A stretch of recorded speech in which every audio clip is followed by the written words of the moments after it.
I Like Me Better by LeilahMoon. Summary. Part 1. Hogwarts, Years 1 to 3.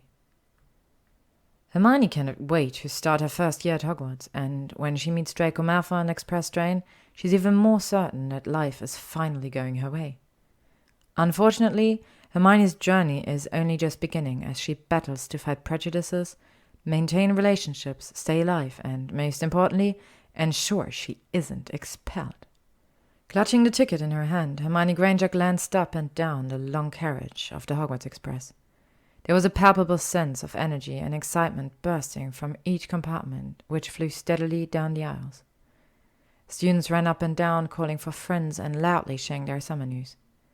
She struggled to share their enthusiasm. Instead, her heart pounded and her face felt slick with sweat. She was keenly aware that her peers generally didn't like her, and she had never felt comfortable trying to make friends. Despite the slight shake to her hand, Hermione took a deep breath and chided herself. This is a fresh start. You're not different anymore. Come on. Remembering the traits of a Gryffindor, the house she desperately hoped to be sorted into, she knocked on the first carriage door she saw and pushed her way in. A boy with white blonde hair and a pale face snapped his head around to look at her. His face contorted into such a sneer that Hermione froze like a rabbit in headlights and wondered how quickly she could back out of the compartment to run far away. However, his expression shifted almost as quickly as it arrived. "Oh, you're not who I expected," he said. It took her a moment to recover, but she managed a small smile and replied, "Who were you expecting?" The boy sighed and shifted back into his seat. "Certain people I'm supposed to be friends with." He pushed his slender fingers through his hair and gestured towards the seat in front of him. "Sit down, then. If we take up more space, they won't be able to come in."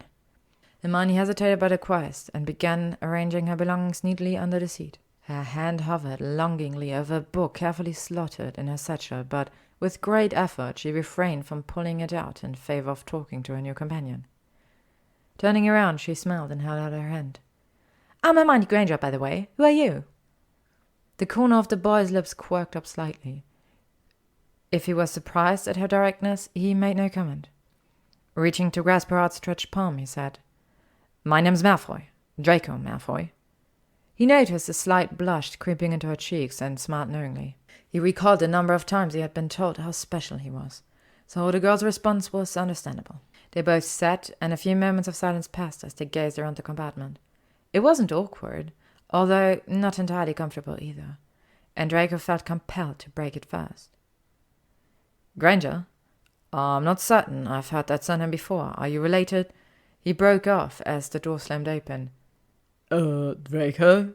a male voice said. Draco rolled his eyes at Hermione, who hid a small smile as he replied, "Yes, clearly." She looked at this other boy, who was standing halfway between the corridor and the compartment. He was large, with a shaven head and a body that closely resembled a square. "Are you coming to sit with us?" he asked. "No, I'll see you later, Crab," Draco replied flatly. Despite the somewhat glazed look the boy seemed to wear, he understood the dismissal and lumbered out of the compartment, sliding the door shut. As though the interlude of another person's arrival and departure gave the two first years permission to start getting to know each other, they began speaking in earnest. When the conversation turned to books, Hermione wondered whether she ought to hide her passion. She had previously been told that her lengthy speeches on the topic were one of the reasons she had no friends. There was something about Draco, however, that persuaded Hermione to stay true to herself. "Have you read Fantastic Beasts and Where to Find Them?" she asked. "Oh, yes," Draco replied excitedly, before blushing slightly and continuing. "It was a while ago now, but the book started my interest in dragons." Hermione smiled. "Like your name?" "Yes, it's silly, I know." "Not at all. I thought they sound amazing," she said quickly. "Think we'll ever meet one?" Draco laughed. For the first time in his life, he wondered whether he might actually be able to face one with this girl by his side. "Let's wait a few years, shall we?" Her eyes lit up. To his surprise, Draco found that he enjoyed conversing with someone who hadn't heard of him or his family. There was something liberating about the experience. He was free to be himself rather than a personality dictated by his parents. It was hours later, but the compartment door finally slid open again. "Draco!" This time it was a girl's voice. "Where have you been?" Draco sat up straighter and replied, "Nowhere other than here, Pansy." Right, well, we're almost there, so come over and get ready to head off. No, that's okay, Draco drawled. I'll see you in there. Pansy paused, quickly glaring towards Hermione before turning back towards Draco. You do know Harry Potter's on the train, don't you? He hid his surprise well and said, Of course. Goodbye now. Pansy huffed and strode angrily from the carriage. Do you treat all of your friends that way? Hermione questioned. No, Draco replied. Just those that try too hard. Hermione, who wasn't quite sure what to make of this comment, said, Why was she so keen you hear about Harry Potter? Oh, father has made it quite clear I'm to befriend the boy who lived, and who am I to refuse such a request? They both looked at each other. Draco shrugged, and she smiled back tentatively. Before either were able to speak again, an announcement shrilled through the air. 5 minutes before arrival. The two began to pull their belongings together and slip ropes over their shoulder as the train slowed to a halt. Exiting the carriage together, Hermione and Draco turned in the direction of the crowds and allowed themselves to be carried along, not entirely sure where they were headed. Acting on impulse, Hermione grabbed Draco's hand to stop from being swallowed entirely into the throng. She blushed, realizing what she had done, and made to pull away. One side of his lip quirked slightly upwards, and he held on tightly. As the two emerged, slightly breathless, they almost stumbled into an incredibly large man. He glanced down at them as they gazed into his beady black eyes and bushy beard. The giant smiled widely and boomed, First years over here. Come on, follow me. Still gripping Draco's hand, Hermione trailed behind Hogwarts towards an enormous black lake and gasped. It was beautiful. The bright white moon was reflected in the glassy waters, casting what would have been an eerie glow had it not been for the warm golden lights flooding through from the castle. Hermione shivered. She was finally home. Chapter 2. Hagrid gestured with one dustbin-sized hand towards some small boats which were slowly creeping towards the shore and called, No more than 4 in a boat. Excitedly, Hermione stepped toward one of the vessels, glancing briefly behind her to check Draco was still following. As she carefully placed one foot into its hull, she noticed 2 boys already seated turn their heads towards her. Hello, she said, having now taken her seat and waiting for Draco to sit opposite her. Hi, the wild-haired boy with round glasses replied with a smile. I'm Harry, this is Ron, nodding his head towards the skinny redhead. Hermione's eyes widened, but it was Draco who responded. The rumors are true, then. They've all been saying that Harry Potter was on the train.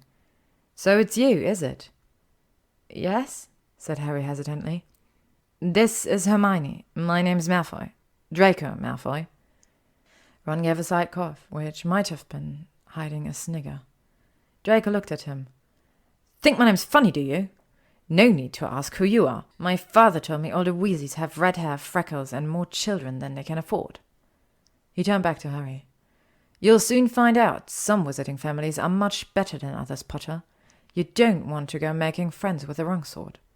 I can help you there. He held out his hand to shake Harry's, but Harry didn't take it. I think I can tell who the wrong sort are for myself, thanks, he said coolly. Draco didn't go red, but a pink tinge appeared on his pale cheeks.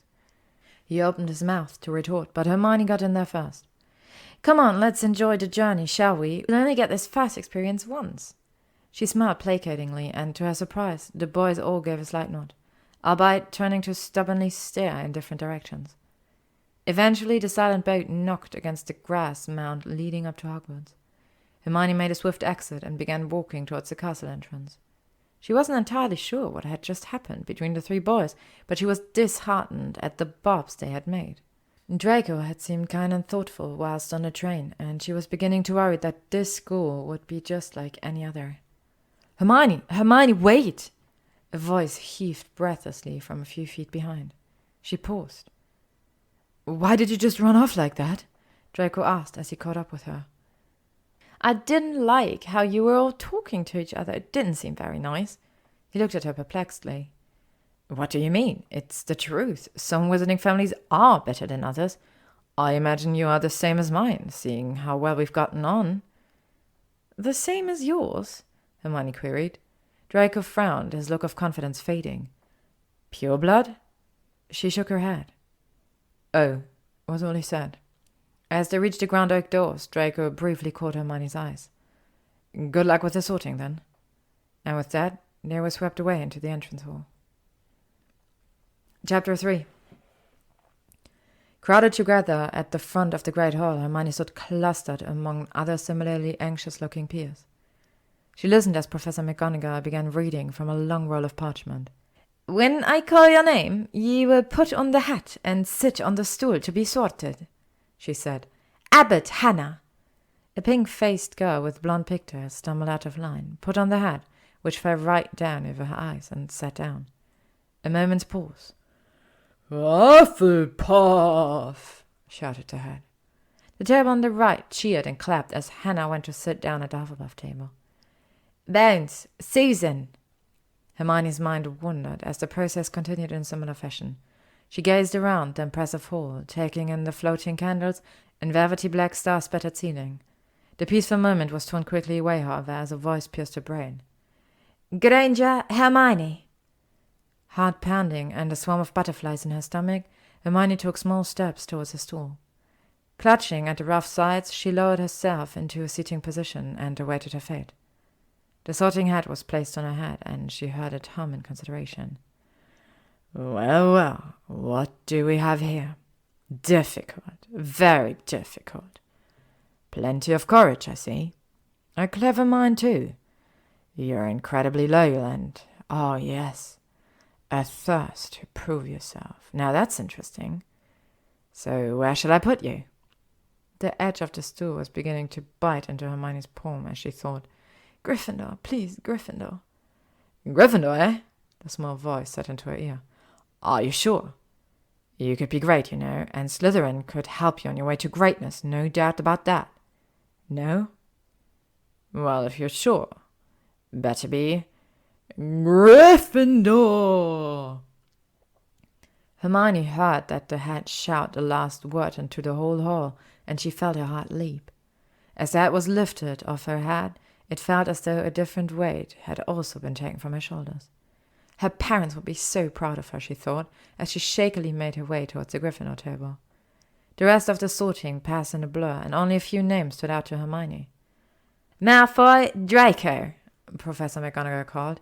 With a slight swagger, Draco walked towards the stool and gracefully sat down as the hat was placed upon his head.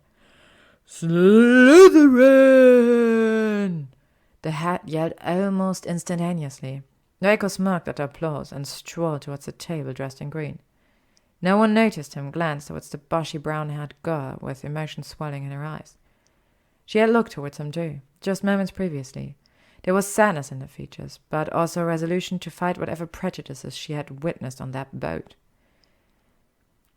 Potter, Harry, and Weasley Ron were now both sat next to Hermione at the Gryffindor table, and she was surprised to find she felt pleased to have them near her. With the sorting finished, Albus Dumbledore had got to his feet.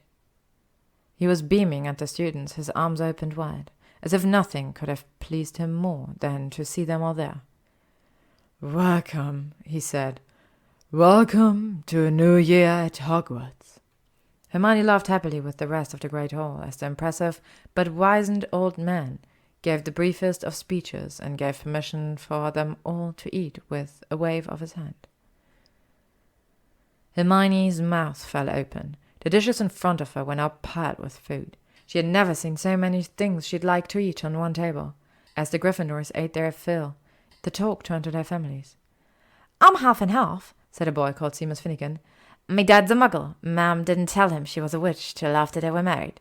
Bit of a nasty shock for him. Hermione considered this, and, reflecting on her earlier conversation with Draco, wondered out loud. What's a pureblood? It's a family who say they have no muggle or muggle-borns in their family, replied another boy Hermione had only just met. Neville, she thought. So what does it mean if both your parents are muggles? Neville paused, and Hermione noticed a few Gryffindors glance around awkwardly. Well, nothing to us. Hermione looked at him curiously. Okay, so some pureblood families think those who are, muggle-born are... He paused. Just tell me, Hermione exclaimed. Sorry, they just think they're inferior, I guess. Like they aren't meant to have magic. What? Hermione gasped. That's ridiculous. Yeah, we know that. Neville nodded, and others around him did the same. She was about to say something else when Dumbledore got to his feet again. The hall fell silent. Just a few more words, now we are fed and watered. I have a few start-of-term notices to give you. Hermione wasn't able to listen to the rest of his reminders and encouragement as her mind spun. For all her prior reading, she hadn't realized that the wizarding world might be just as prejudiced as the one she grew up in. Eventually, she heard his speech and now bedtime, off you trot, and got up to follow the Gryffindor prefect. Hermione caught Draco's eye as they made their way out of the great hall towards their respective dormitories. She gave him a small smile. Before she could turn away, she noticed a dark-haired girl from the train whisper something in his ear and laugh.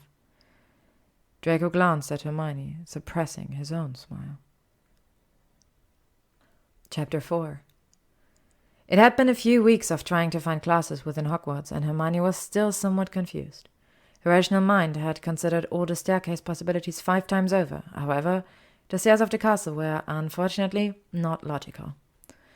On this particular morning, Hermione was walking towards her defense against the dark arts class and feeling fairly confident she knew where to go when a hand grabbed the back of her cloak, pulling her roughly into a nearby alcove.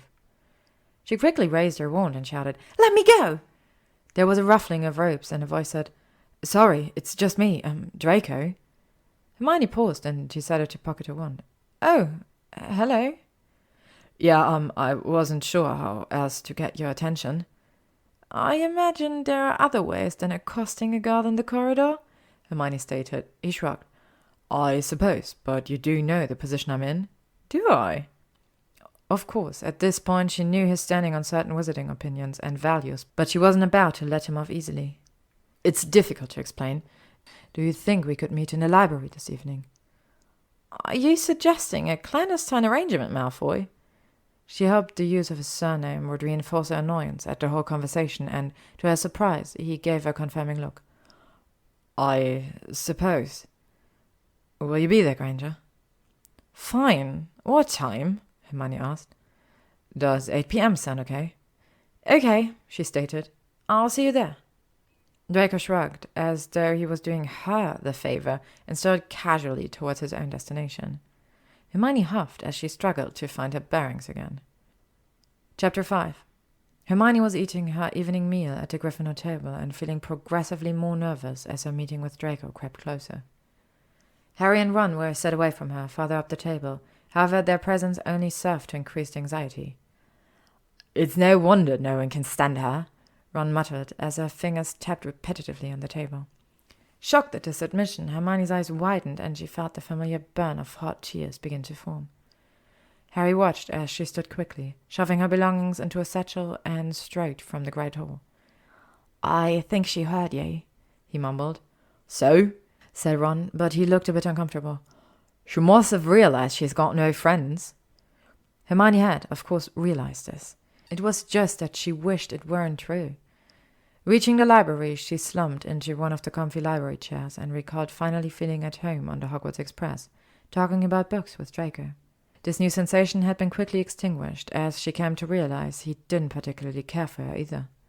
She sighed in defeat and pulled Hogwarts, a history, closer towards her, trying to get lost in its words rather than ruminating on her own thoughts.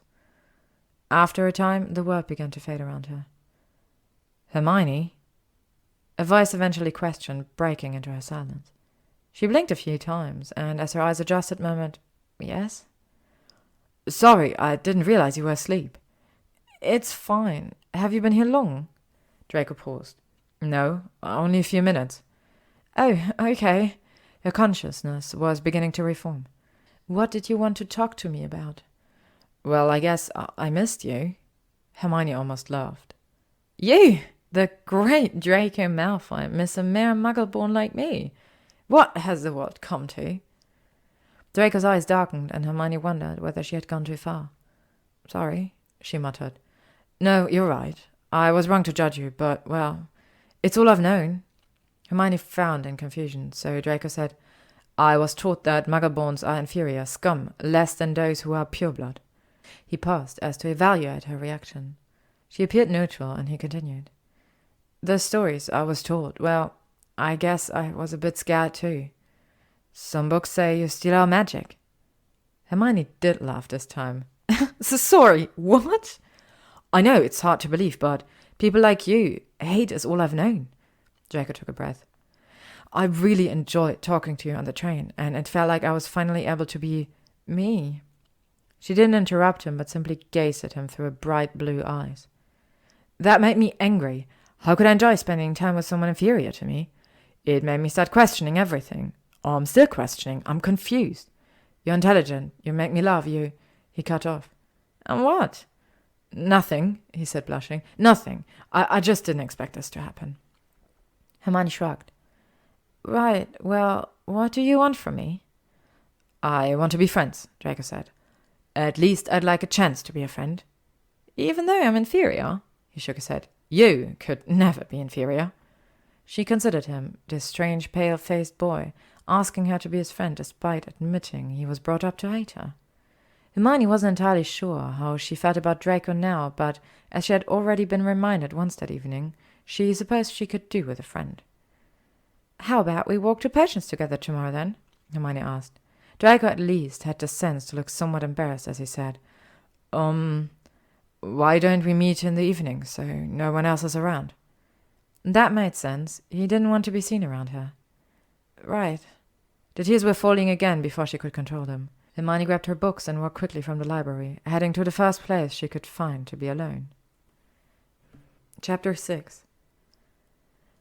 Sat on the freezing cold toilet seat lid, Hermione sobbed quietly into her hands. Having rushed out of the library, she had found the girls' toilets empty and locked herself into a corner cubicle. What made this moment even more painful was how reminiscent it was of times she hoped were far behind her. She had spent more hours than she cared to admit crying in the toilets of a primary school because she was different, because people didn't like her. Hermione lifted her head and gazed at the grey door in front of her. She had been so certain that things would change when she arrived at Hogwarts. Perhaps she just wasn't a likable person? No, Hermione thought to herself. Whatever his flaws, Draco at least saw something in me. He sought me out and tried to make amends. Maybe I ought to.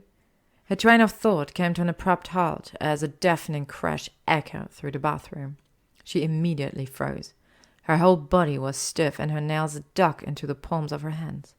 A low grunt and the sound of heavy footfalls brought Hermione back into the room.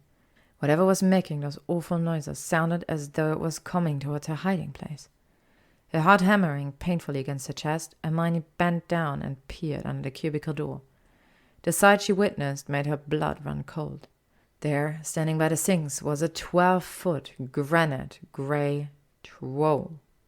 Hermione involuntarily stumbled backwards and sucked in a gasp of breath. It was the wrong thing to do. A foul stench leaked into her airways, causing her to retch. Her choking was loud enough to encourage the troll to move in her direction at a quicker pace, dragging its heavy wooden club along the floor as it went. Mind racing, Hermione prayed desperately for a plan. She glanced up to the ceiling and decided her best course of action would be to try and jump between cubicles. Trolls were renowned for being incredibly dim-witted, and she hoped the element of surprise would be on her side. As she steadied herself enough to stand on the toilet seat, she heard a key click softly in the door. That was to be her exit. Hermione's bravery seeped away and she screamed. The troll advanced. Feeling faint, Hermione thought she was hallucinating as two figures suddenly burst through the just-locked door. They were jumping up and down, waving their arms and shouting, which meant the troll lost interest in her and lumbered away towards the new arrivals. Hermione quickly left the cubicle and stared past the monster towards her rescuers, Harry and Ron. "Confuse it!" Harry yelled desperately, seizing a tap and hurling it towards the wall. The troll blinked stupidly before making for Harry, lifting its club menacingly. "Harry!" shrieked Hermione. "Oi, pea-brain!" Ron shouted as he threw a metal pipe. Although the troll didn't seem to notice any pain in its shoulder, it heard the yell and paused again, turning its ugly snout towards Ron instead.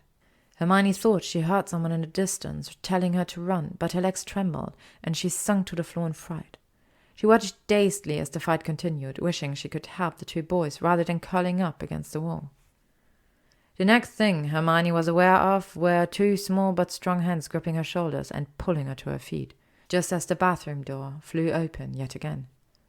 3 adults rushed in and took stock of the scene before them. Snape strode over to the lifeless troll as Professor Quirrell whimpered and turned to stare at the students. "Some, please explain this," Professor McGonagall said with barely suppressed anger. Harry and Ron both looked at the floor. Hermione gulped and whispered, "Please, Professor McGonagall, it's my fault. They were looking for me." When questioned further, Hermione continued to lie and said she had gone looking for the troll because she thought she could deal with it by herself. Pausing to look at the boys, who were gazing at her open-mouthed. Not very subtle, she thought, Hermione continued, "If they hadn't found me, I'd be dead now." An uncomfortable stillness filled the bathroom as her words sunk in. Finally, Professor McGonagall sighed. "Miss Granger, you foolish girl. How could you think of tackling a mountain troll on your own?" Hermione's cheeks were tinged pink as she looked to the side and avoided making eye contact. In the end, Gryffindor lost only 5 house points, which she supposed could have been worse. The trio walked back to their dormitory in stunned silence. It was only when they reached the portrait of the fat lady that they all muttered to each other, "Thanks," and hurried through the hall. From that moment on, Hermione knew she had made 2 new friends. There was some things you couldn't share without ending up liking each other, and knocking out a 12-foot mountain troll was one of them. Chapter 7. As the days and weeks crept forward, Hermione spent a good majority of time with Harry and Ron. They had recently told her about the midnight duel Draco had challenged them to, which led to their accidental discovery of a 3-headed dog. So soon after their adventure with the troll, Hermione was grateful she had not been involved in that particular escapade. However, despite chastising the boys for leaving the dormitory out of hours, she was secretly pleased they were now including her in their plans. On this particular evening, Harry and Ron had decided to go and speak to Hagrid about the dog, whilst Hermione feigned interest at going to research Cerberus in the library.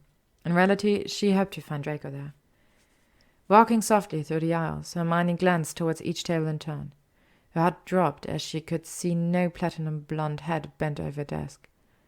Resignedly, she headed towards her favorite place in the library, a quiet nook at the end of a long corridor in which she had never seen anyone else.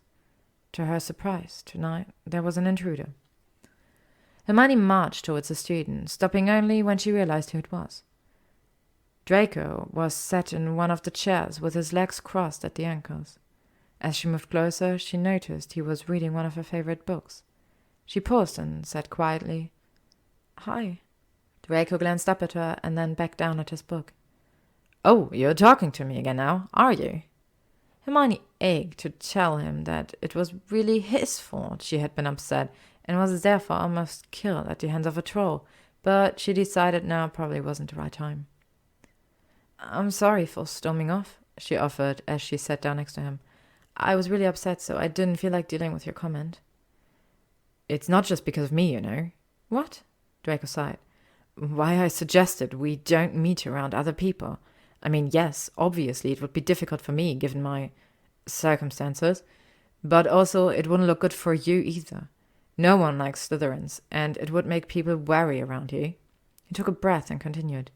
"You're friendly with Potter now, I see, and I guess there's a lot you don't know about my family, but there is a reason Father wanted me to try and make friends with him." Hermione's mind whirled as she tried to take in this new information. "Won't you explain it to me?" she asked. He looked at her, wondering what it was about that girl that made him want to trust her. He knew he shouldn't trust anyone, let alone he corrected himself, a muggle-born. "Yes," he eventually agreed, "but not tonight." She hoped the disappointment didn't show too clearly on her face as she nodded. "Okay, well, I'll leave you to it then." As she lifted herself out of the chair, Draco leant over and caught her wrist gently with his fingers. "I'm just tired," he said, "but I do still have some homework left to do, if you wanted to finish yours up with me." Hermione grinned as she sank back down again and started pulling books and parchment from her bag. Draco hid his own smile as he went back to reading. They were quietly together for the next hour. only pausing to ask each other a question or point out something interesting they had just read. Eventually, through yawns, they both admitted it was time to head back to their respective dormitories. "Tomorrow?" Hermione asked tentatively. "Tomorrow," Draco confirmed. Chapter 8. Between spending time with Harry and Ron, seeing Draco researching the Philosopher's Stone, and staying ahead with homework, Hermione was exhausted. For the first time in her life, she was looking forward to having some time off over the Christmas period. There was only one day left of lessons, and whilst elsewhere in the castle warm fires were raging, down at Professor Snape's dungeon, Hermione's breath rose in the mist before her. She shivered and moved closer to her cauldron in an attempt to garner some heat. Carefully chopping up her ingredients into neat cubes, she overheard Draco talking in a loud voice behind her. Hermione rolled her eyes, wondering what was coming. "I do feel so sorry," he drawled, "for all those people who have to stay at Hogwarts for Christmas because they're not wanted at home." He was looking over at Harry as he spoke. Crabbe and Goyle chuckled. Harry, who was engrossed and trying not to slice his fingers open, ignored them. Hermione sighed with relief. She glanced over her shoulder and gave Draco the best glare she could muster. Considering his smirk, she imagined it wasn't particularly threatening. In the library later that evening, Hermione and Draco sat working together in silence. It was to be the last time they saw each other before heading home for the holidays, and Draco knew they ought to discuss whatever had made her so prickly towards him. He gave a dramatic sigh. "What have I done now?" Hermione looked over at him reproachfully. "You mean you don't know?" He shrugged endearingly. The graceful way in which Draco always seemed to move only served to irritate her father. She smirked and said in a high-pitched version of his own voice, I do feel so sorry for all those people who have to stay at Hogwarts for Christmas. He blinked and let out a sudden bark of laughter. Hermione giggled in her surprise and suddenly realized she had gone stop. The two attempted to cover their mouths and stifle a noise, which only made them laugh harder until tears began to leak from their eyes. "You shouldn't taunt him about that, you know," Hermione said when she could breathe again. "Imagine if that was you and Harry'd said those things." Draco glanced at her. "Yeah, it was a low blow, I guess. I just really hate him, and Weasley too. They're always saying underhand things and getting away with it, unless Professor Snape's there to step in." She hadn't thought about it like that, and for once didn't argue with him. "Well, you're all prats sometimes." Smiling, Draco replied. "And you're a know-it-all. Great pair we make." "The prat and the know-it-all," Hermione choked out. "The greatest of all the Marvel superheroes." "Pardon?" Waving her hand, she said, "Oh, nothing. A Muggle reference." Draco tilted his head and considered her. "Maybe you could tell me more about it." "You want to know?" she asked. "We never did talk about your family, by the way." "No, we didn't. It's not the most enlightening tale." "Please?" Draco hesitated before giving a small nod. He began by telling Hermione about the First Wizarding War, which she had read about, and his family's involvement. He explained that his father and aunt were both trusted members of Lord Voldemort's inner circle. Once it was all over, father testified to being under the Imperius Curse, and Draco paused. He had never voiced these fears to anyone before. "I've never been sure whether to believe him." Hermione's eyes were wide as she listened attentively. "You think he really did all those things he was accused of?" "I hope not, but, well, I can imagine it." "What about your mother?" Draco's demeanor softened slightly as he thought carefully about his answer. She would do anything for the people she loves most, and that includes my father." "They'd wanted me dead, wouldn't they?" "You used to think I deserved that too," Hermione mused. "You're different. You're you." She smiled at him sadly, bumping her shoulder against his. "I'm so pleased you've been questioning the way you think and what you've been taught, Draco, but it's not just about me. Muggleborns in general deserve to be treated the same as everyone else." He supposed he knew that, but admitted it was difficult to challenge the beliefs he'd been fed since birth. Draco had always strived to be the perfect son and emulate his father in every way. When he met Hermione, it was as though the rug had been pulled out from under his feet, and he wasn't sure where that left him. Lost in his thoughts, Draco had noticed Hermione reach into her satchel and pull out a well-read book. She held it out to him. The title read, Why We Can't Wait, by Martin Luther King. "Would you read this for me over Christmas?" she asked. "I'd like to hear your thoughts." Draco nodded. "Can we talk about something else now, please?" Shifting slightly in her seat, Hermione quickly began lamenting over their assigned defense against the dark arts essay, which, yet again, encouraged them to refer to the properties of garlic. It wasn't quite what Draco had in mind. However, he found he could listen to her voice and gaze peacefully into the distance, letting his eyes rest on the flickering orange glow of the lights. Maintaining just enough self-awareness to realize Draco was almost asleep, Hermione smiled softly and gave him a gentle nudge.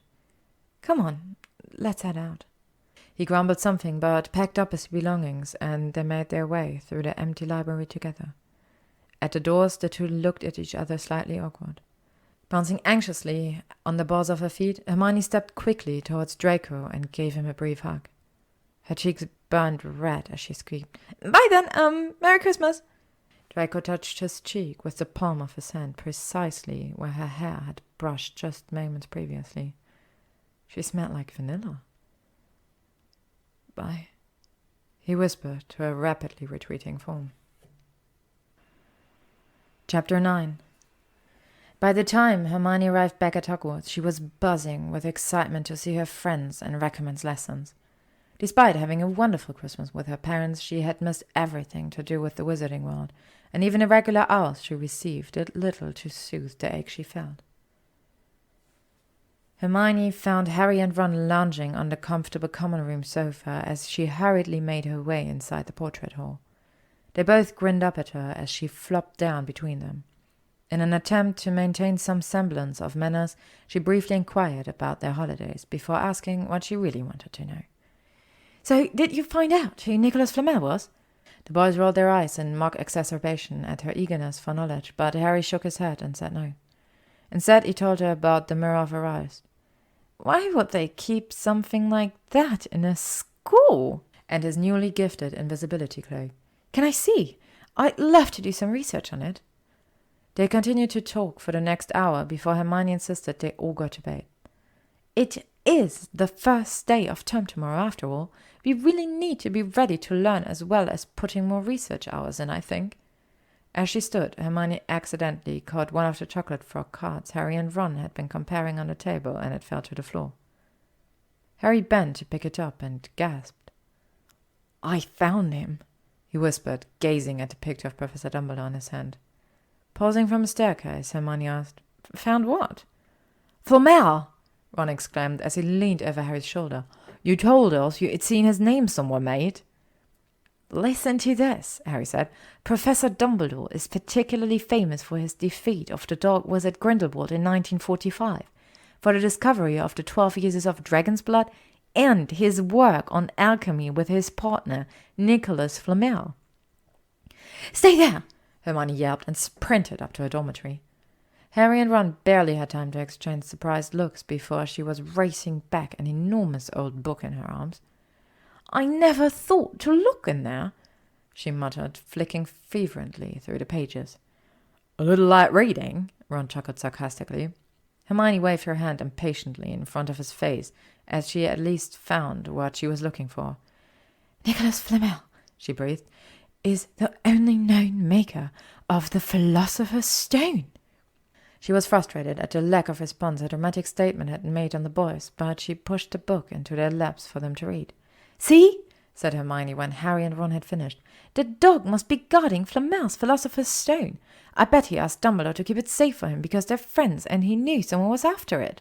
"A stain that makes gold and stops you ever dying," said Hermione. "No wonder Snape's after it. Anyone would want it." The trio continued to engage in excited conversation until they were yawning more than talking and finally went to bed. The weeks passed quickly by in a haze of research and homework. Walking towards Charms with Harry, Ron, and Neville one blustery day, Hermione was disappointed that she had yet to spend much time with Draco. So when she saw him leaning elegantly against the wall by their classroom, she wasn't able to conceal her sudden grin. There was no time to consider whether anyone had noticed her faux pas. However, Ascap and Gaul immediately took a step towards them, the latter clicking his knuckles.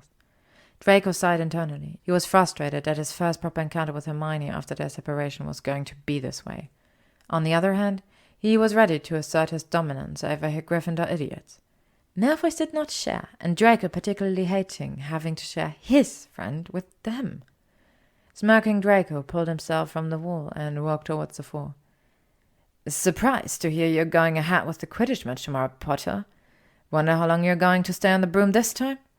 Harry scowled and strode towards him, closely followed by Ron.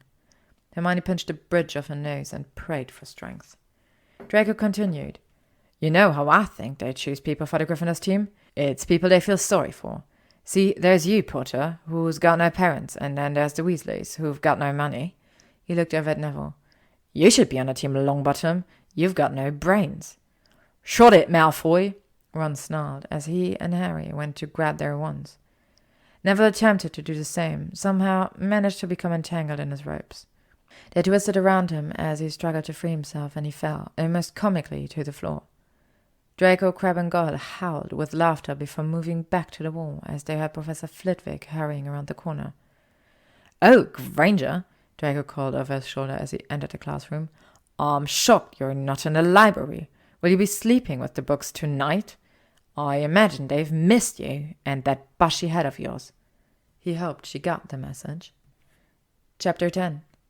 Bushy head! She shouted, storming over to Draco that evening.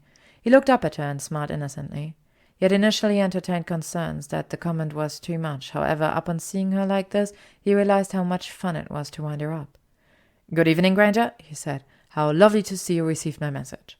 Hermione rolled her eyes and took her usual seat next to him. My hair isn't bushy, it's textured. Draco snorted primly. It looks like you have housed a Kneasel in there for at least the past 7 years. It's a mess. I'm shocked you can hold your head up straight. He was lying, of course. Draco found her hair surprisingly endearing, not that he would ever admit it. He liked that Hermione didn't succumb to the pressure other girls did to change their appearance. The smell of Sleek Easy's hair potion often wafted around the Slytherin dungeon, and Draco shivered at the thought. He much preferred vanilla. As she yanked the books and parchment from her satchel, Hermione muttered, At least my face isn't sharp enough to cut steel. Draco stroked his chin wryly. They're aristocratic features, very highly regarded. Hermione leaned over to him to grab one of his quills and pretended to cut her arm across his nose. She squealed realistically, but couldn't maintain the pretense and burst into laughter while Draco pouted next to her.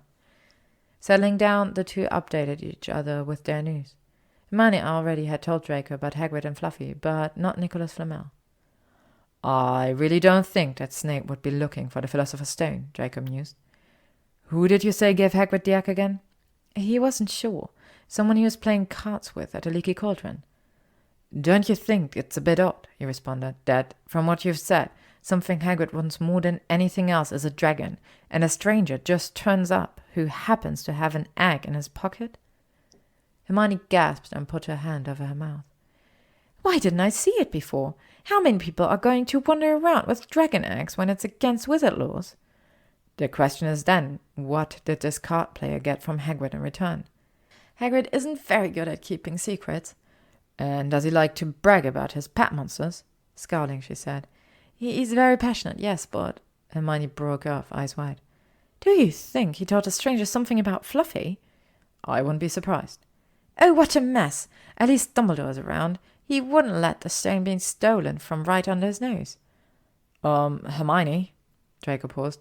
He's been called to the Ministry of Magic. I overheard Professor McGonagall earlier today. She blanched. Frantically packing her belongings away, Hermione apologized to Draco, explaining that she had to go and find Harry and Ron immediately. Running from him towards the library exit, Draco wasn't sure why he felt his stomach drop as he lost sight of her. Hermione burst through the fat lady's portrait, much to the latter's chagrin. Watch where you are going, young lady! And was relieved to find Harry and Ron in their usual positions by the fire. Breathlessly, she told them everything she now believed about the stain, obviously leaving out any mention of Draco. It's tonight, said Harry at once. Snape's going to go through the trapdoor tonight. He's found out everything he needs to know, and now he's got Dumbledore out of the way. He sent that note. I bet the Ministry will get a real shock when Dumbledore turns up. Hermione wanted to tell Harry that she and Draco didn't believe that Snape was the one looking to steal a stone, but held her tongue. They eventually agreed that the only course of action was to use the invisibility cloak and attempt to retrieve the stone before the thief. Hermione was deeply unhappy with this plan. However, equally, she was not going to let two of her best friends enter such a dangerous situation without her. "We'll go tonight, then," she said determinedly, "when everyone is in bed." Chapter 11. It took a few anxiety-filled hours before everyone had vacated the common room, but eventually the last person headed up to their dormitory. As Harry, Ron, and Hermione began preparing to leave, they heard a quiet voice call out from the corner of the room. "What are you doing?" Neville appeared from behind an armchair, clutching Trevor the Toad. They attempted to persuade him that nothing untoward was about to happen, but he wasn't having any of it. Regretfully, Hermione cast a full-body bind curse and Neville fell to the floor. She felt awful, but there was nothing else to be done. A few close calls later, the trio made it to the third-floor corridor. The door was already ajar. "Well, there you are," said Harry quietly. "Snape's already got past Fluffy." Hermione was pleased that she made the decision to come with Harry and Ron. Without her, she really wasn't certain how far they would have gotten. After taking it in turns to play the flute, they landed on a devil's snare, which Hermione correctly identified and disposed of. She felt that Ron made far too much of a big deal about her brief panic regarding the lack of wood. He and Harry were the ones panicking so much that they almost caused the plant to grip them to death. Following these two tasks, the boys were able to demonstrate their own skills, and Hermione reluctantly admitted they did a far better job than she would have. The life-size chess game had, however, left Ron too injured to consider moving any further, so Hermione and Harry continued alone. Despite the mortal peril they faced, Hermione was surprised to find she actually enjoyed the potion task. What she didn't enjoy was leaving Harry to face whatever came next by himself. "But Harry, what if you know who is with him?" "Well, I was lucky once, wasn't I?" said Harry, pointing to his scar. "I might get lucky again." Hermione's lip trembled, and she flung herself towards Harry, wrapping her arms tightly around his neck. "Look after yourself," she said, letting him go and walking back the way she came. It was an autopilot that Hermione roused Ron, and the two made their way back to the third-floor corridor. He was rapidly fading by the time she managed to drag him out onto the staircase, and she was struggling to keep him upright. Frantically, Hermione wondered what she could do and whether Wingardium Leviosa might be enough to carry him to the hospital wing, when she saw Draco racing towards her. Faint with relief, Hermione's knees gave away, and she sank to the ground with an unconscious Ron draped over her shoulders. Draco knelt quickly in front of her and whispered, "What in Merlin's name has happened to you?" "There is no time to explain. We have to get in Alto Dumbledore right now." "I'm not just leaving you here, Hermione. You have—" she stuttered. "There will be no need for that, Miss Granger," a voice snapped from the shadows. Hermione's eyes widened and Draco spun around, standing in front of her protectively. "Professor Snape!" "Obviously," he said, drawing out each syllable. "As touching as this moment is, I am sure it would not do for the entire student population to witness it. Mr. Malfoy, go straight to the dungeons. I will escort Miss Granger and Mr. Weasley to the hospital wing." "But," Hermione tried again. "Do not test me tonight, Miss Granger. Professor Dumbledore is aware of the situation. Mr. Malfoy, now." Draco hesitated. The last thing he wanted to do was leave Hermione. Turning to look at her, she gave him a small nod. Draco gripped her hand briefly and tore himself away. True to his word, Snape guided the two Gryffindors to the hospital wing. Madame Pomfrey was already waiting for them and led Hermione to a cot encircled by blue curtains. "Is Harry okay?" she asked. Madame Pomfrey sighed. "Yes, he is, but how you children get into such trouble, I'll never know." Hermione felt something release inside her. They were all okay. She sunk into her pillow and readily accepted the dreamless sleep potion offered to her. It was a week later, on the last day of term, that Hermione was finally able to catch Draco alone and pull him into an empty classroom. "Oh, Draco," she said, suddenly tearful. He tried to be angry with her, he really did. He knew what to do with that feeling. Draco Malfoy could hate, and he could take comfort in lashing out. Anger made him feel powerful and in control, the complete opposite to what he had been feeling these past 7 days. He wanted to hurt her. He never wanted to see her hurt again. Draco didn't say anything. "Please talk to me," she pleaded. It almost broke him. "You scared me." Hermione moved towards him. "I'm so sorry you find us like that, but thank you. I don't know what I'd have done without you." Draco couldn't handle it. He pushed his emotions away. "You'd have been fine," he said curtly. "Snape was almost there anyway." A glimpse of hurt flashed through Hermione's wide eyes, but it was gone within seconds. She nodded, taking a step back. "I want to know everything," Draco told her. They sat for a long time as Hermione took him through all that had occurred after she ran from him in the library. His heart pounded, and a knot of anxiety that had taken residence in his stomach grew steadily. Could you-know-who really be back? Oh, gods. "And then, well, you know the rest," she finished. "Are you mad at me?" "No," he ground out. "Potter and Weasley, though, are a different story. What were they thinking? The idiots putting you in that position." Hermione was surprised at his reaction. "It was my choice, Draco." "Then they shouldn't have let you go. How could they willingly put you in danger? Merlin, this had better not happen again." Let me go," she shrilled. Draco put his hands up in surrender. "Just a lot to take in, okay?" "I know, I'm sorry. Let's not fight. I won't see you for weeks now." They stuck to easy topics from them, such as exam grades and summer plans. Gryffindor's unexpected defeat of Slytherin for the House Cup began to get heated before Draco made her laugh until she couldn't speak anymore. Eventually, it was time to separate. Hermione hugged him before leaving, and it felt more comfortable than her previous attempt last Christmas. He even managed to reciprocate with one of his arms around her back. The scent of vanilla lingered on his robes as she skipped from the room. It was going to be a long summer. End of Year 1. Chapter 12. We've made it to second year. Thank you everyone for listening. Hermione sat at a long Gryffindor table, glancing anxiously around the room. Her mind was racing so quickly that she had missed the entirety of the sorting, as well as Dumbledore's speech.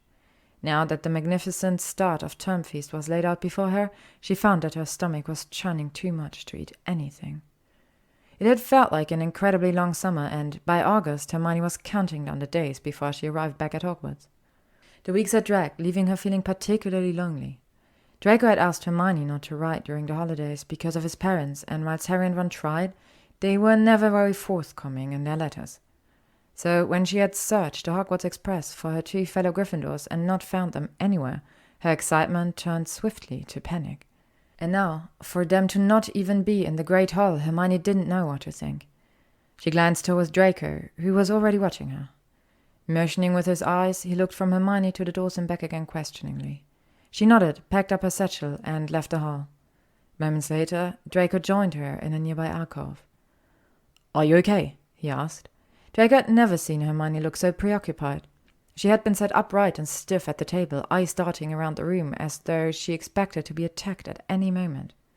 He was concerned something awful must have happened to her on the train, and couldn't resist calling her out to see him. He'd think of an excuse for his housemates later. "Hermione?" "Oh, sorry, Draco," she said absently. "I've just been wondering where Harry and Ron are." His jaw clenched, and a flare of jealousy burnt through him. Biting the inside of his cheek, he replied, "You've not heard the rumours, then?" She looked sharply towards him. "What rumours?" "That Dumb and Dumber flew a car here, crashed it, and have now been expelled." Choosing not to query his Muggle reference, Hermione snorted. "Don't be ridiculous. They wouldn't do that." Draco wished it were true, but he just shrugged. "I'm sure they're fine, Granger." Noting the use of her surname, Hermione attempted to turn the conversation in a different direction, but they were both too caught up in their own thoughts for it to be entirely comfortable. Eventually, they agreed to meet in the library as soon as possible. The feast had long ended, and Hermione traipsed up the staircase by herself. As she rounded the corner, a splash of red caught her attention, and she dashed towards it. Ron and Harry stood in front of the fat lady. There you are! Where have you been?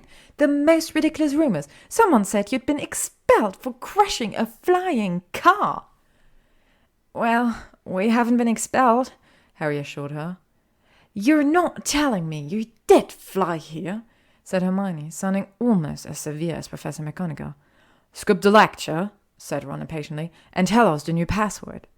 It's Whittlebird, she huffed, but that's not the point. Her words were cut short, however, as the portrait swung open and there was a sudden storm of clapping. It looked as though the whole Gryffindor house was still awake, packed into a circular room, standing under lopsided tables and squashy armchairs, waiting for them to arrive. Hermione rolled her eyes as the boys were pulled through and she was left to scramble in after them. It was incredibly frustrating to witness the hero treatment Harry and Ron received after she had spent so many hours deeply anxious and worried for their safety. Deciding she would rather be alone in her dormitory, Hermione slunk to the wall and made her way upstairs. The next day didn't start particularly well for Harry and Ron, so Hermione decided to forgive them more readily than she would have usually. It wasn't even 8 in the morning when Ron received an awful howler from his mother. She supposed they had been punished enough. As it happened, Hermione turned out to be incorrect. Apparently, the day was in a merciless mood.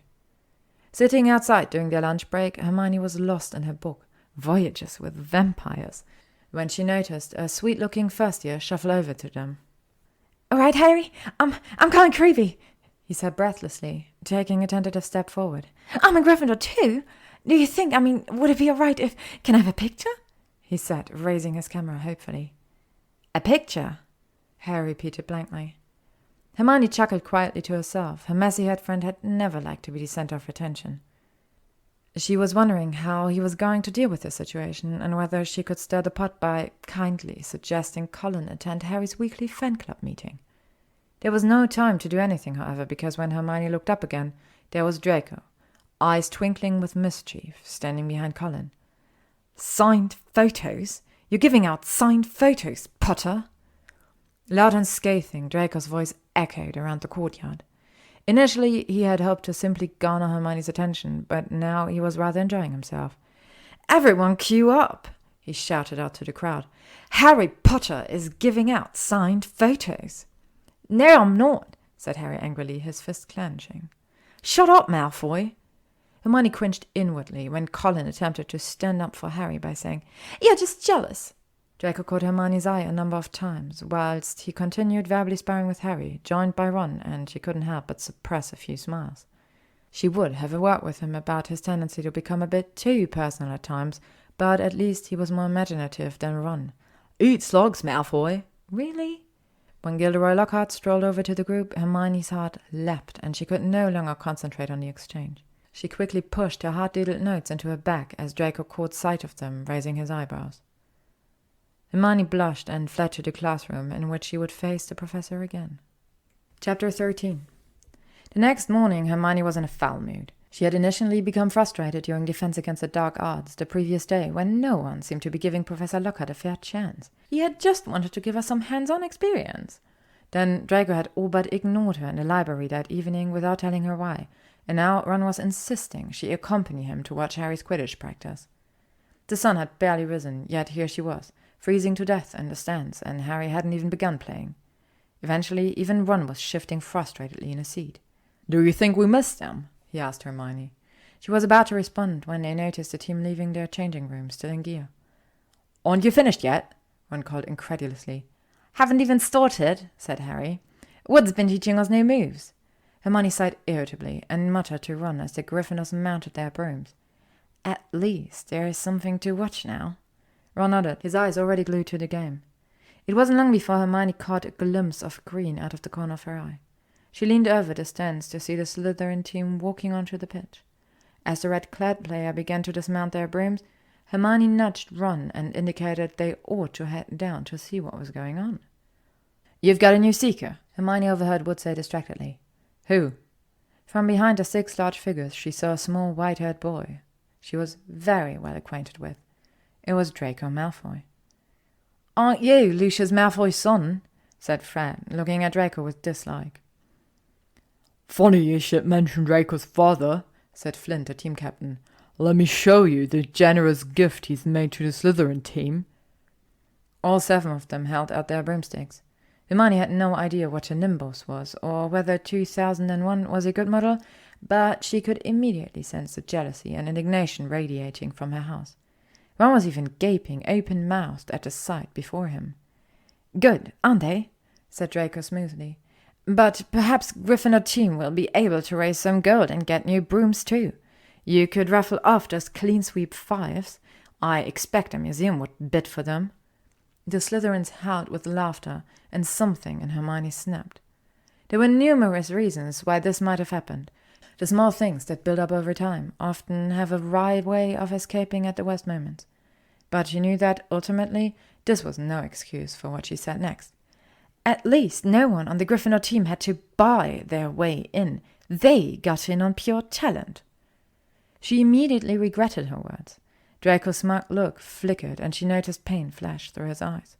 Hermione tried to convey her remorse with her own expression, but it wasn't enough.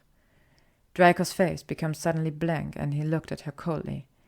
"No one asked you your opinion, you filthy little mudblood," he spat. Hermione couldn't move. She felt frozen to the spot. Shock was written over both her and Draco's faces. Whilst they stood staring at one another, there was an instant uproar around them. Flint had to dive in front of Draco to stop Fred and George jumping on him. Alicia shrieked, "How dare you!" And Ron plunged his hand into his robes, pulled out his wand, yelling, "You'll pay for that one, Malfoy!" and pointed it furiously under Flint's arm at Draco's face. Hermione wasn't sure what happened next, but she suddenly realized that Ron was being violently sick. Grabbing Harry, she pulled him away from the brawl, and together they heaved their friend over to Hagrid's house. Hermione did not look back. A few days later, Hermione, still refusing to give 1 second's thought to Draco Malfoy, was stamping her feet as they left nearly headless Nick's death day party, hoping to get some feeling back into her frozen toes. When Harry suddenly stumbled to a halt. He was clutching at the stone wall, looking around and squinting up and down the dimly lit passageway. "Harry, what are you—" "It's that voice again. Shut up a minute." Hermione exchanged a worried look with Ron as Harry said again, "Listen!" Abruptly, Harry took off running up the stairs and into the entrance hall. There he stood, stock still for a moment before yelling, "It's going to kill someone!" She was thoroughly confused and also highly concerned at this point, but could see no alternative to chasing Harry through the corridor and up numerous flights of stairs. Ron had a similar idea, and they followed him, panting as they went, not stopping until they turned a corner into a deserted passageway. "Harry, what was that all about?" Ron said, wiping sweat off his face. "I couldn't hear anything." But Hermione gave a sudden gasp, pointing down the corridor. "Look!" Something was shining on the wall ahead. They approached slowly, squinting through the darkness. Foot-high words had been daubed on the wall between 2 windows, shimmering in the light cast by flaming torches. "The Chamber of Secrets has been opened. Enemies of the air, beware." "What's that thing hanging underneath?" said Ron, a slight quiver in his voice. As they edged nearer, Harry almost slipped over. There was a large puddle of water on the floor. Hermione grabbed him, and they inched towards the message, eyes fixed on the dark shadow beneath it.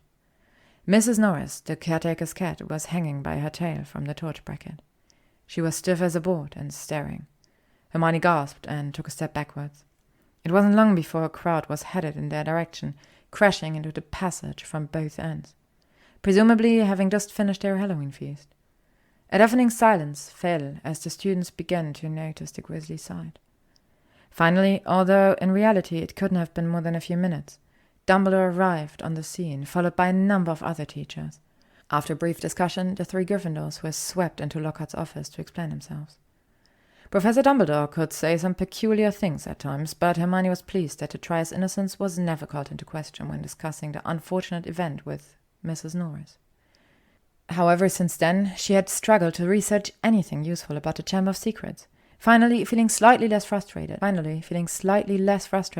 Hermione strode from her History of Magic class one afternoon, pleased that she had gathered some information from Professor Binns when she was dragged into an empty classroom by the back of her robes. "For Godric's sake, let me go!" she cried. "It's just me," a familiar voice said. "What do you want, Malfoy?" "I wanted to make sure that you were okay." You wanted to make sure I was okay. She paused. After which incident exactly? Draco didn't respond for a moment. The message on the wall, the Chamber of Secrets and everything. Like you care, Hermione responded vehemently. The last I heard, I was only a filthy little mudblood to you. The sound of that word caused Draco to shudder. It used to be a normal part of his vocabulary, and now it made him feel sick. To think he had even considered, let alone used the slur, filled him with shame. Unfortunately, in this moment, his shame was expressed as anger. Oh, right, Draco retorted. Like you were such an angel. The things you said to me. She snorted. I know you saw how much I regretted it as soon as it left my mouth, and yet you saw it fit to throw mudblood in my face as if it were a joke to you. I really hoped you had changed, Draco. I have. How can you say that you regretted what you said immediately, and yet I'm not allowed the same courtesy? Hermione briefly considered his words. Did he have a point? Ultimately, she was still too angry to accept anything other than her point of view. Because I would never use such a derogatory word against someone who was supposed to be my best friend, even if they had said something hurtful to me beforehand. Honestly, Malfoy, at this point I wouldn't be surprised if you were there of Slytherin, hoping to get rid of me and all the other mudbloods. Draco gaped at her. How dare you say that to me? Do you even know me at all? No, I don't think so, she said, turning to leave.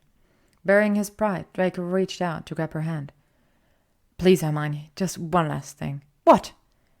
What precautions have you, he swallowed, Potter and Weasley put into place to keep you safe? I don't know what you're talking about. Come on, enemies of the air beware. Whoever it is, they're after Muggleborns. You have to be on alert.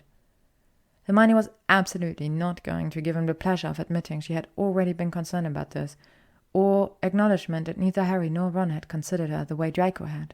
I'm perfectly capable of taking care of myself, so if that's all you had to say, I'm leaving, she said, storming from the room.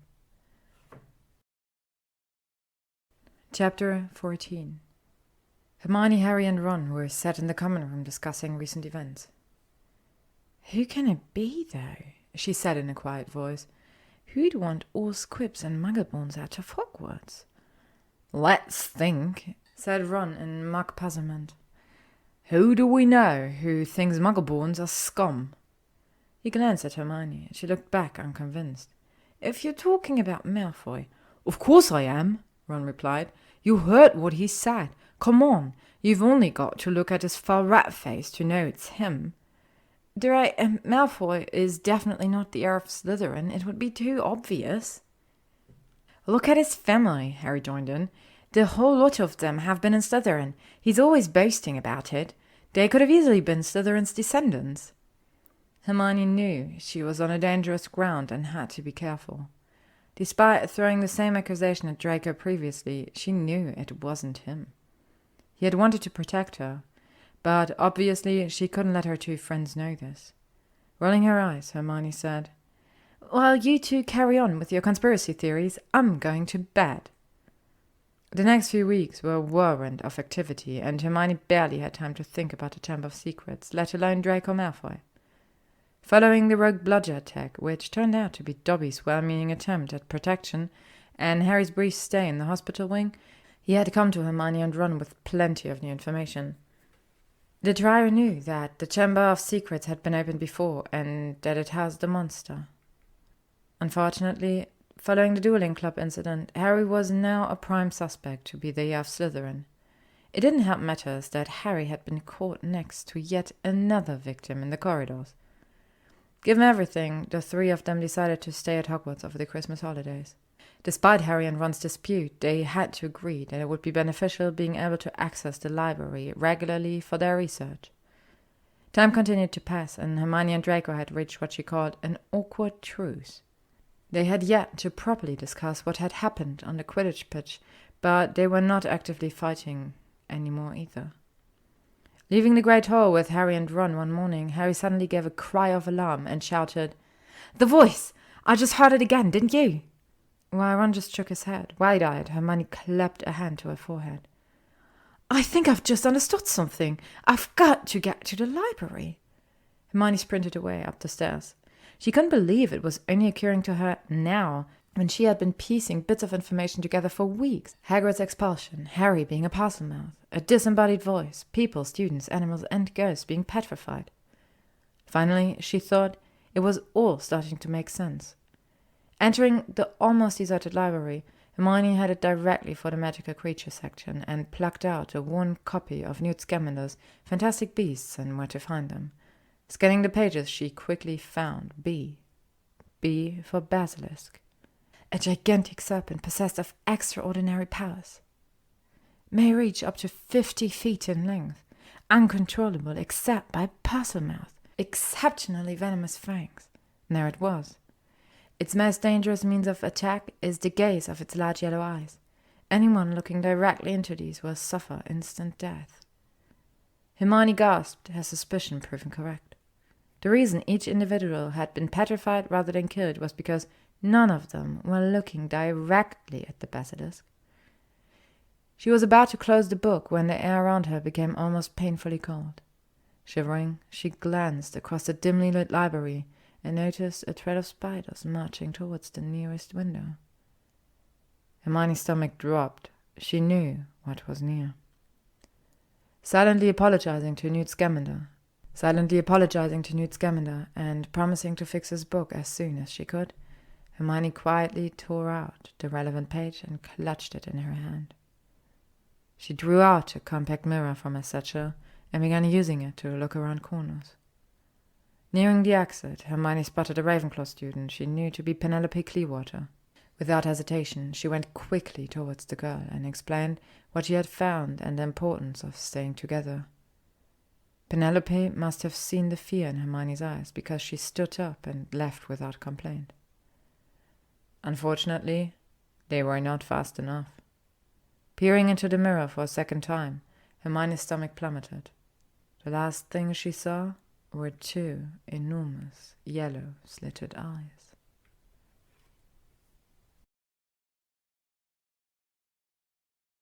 Chapter 15. There was a faint light beginning to creep into the room when Hermione stirred, noticing someone sat in the chair at the side of her bed.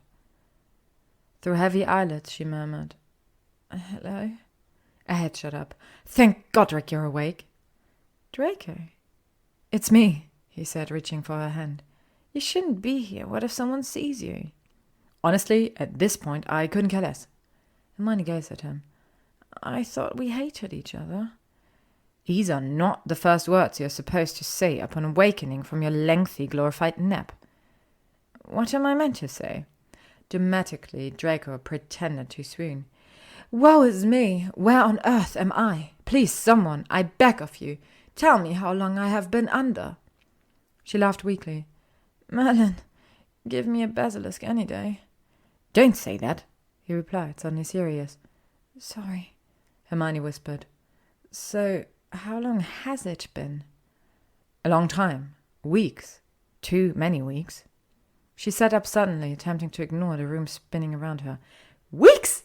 I'm going to be so far behind on my work. And exams! Draco, when are the exams?" Laughing, Draco said smugly, "Okay, better.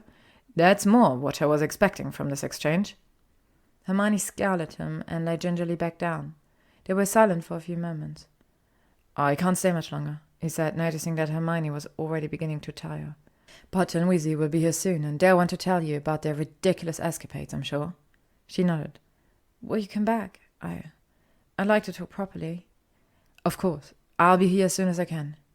Draco watched as her eyelids fluttered shut, his heart clenched. Hermione was exhausted but happy. She had spent hours with Harry and Ron in the hospital wing, whilst they filled her in on everything that had occurred over the weeks she was petrified. Hermione was so relieved that everyone was okay, and that the boys had found her torn-out library book. Hermione was so relieved that everyone was okay, and that the boys had found her torn-out library book page. She couldn't believe Harry and Ginny had each communicated with you-know-who through a diary. Later that evening, Draco had been able to sneak back in to see her again. "Hey, how are you feeling?" he asked. "Not bad. Tired, though." "Have Potter and Weasley been catching you up on their death-defying stunts?" "Yep. All up to date now," Hermione nodded. Draco paused, looking at her carefully. "Are you sure you're all right? You look like your brain is running 2 conversations at once right now. Biting her lip, she said, Draco, did you know anything about a diary? A diary? What do you mean? Hermione reflected on her last conversation with Harry.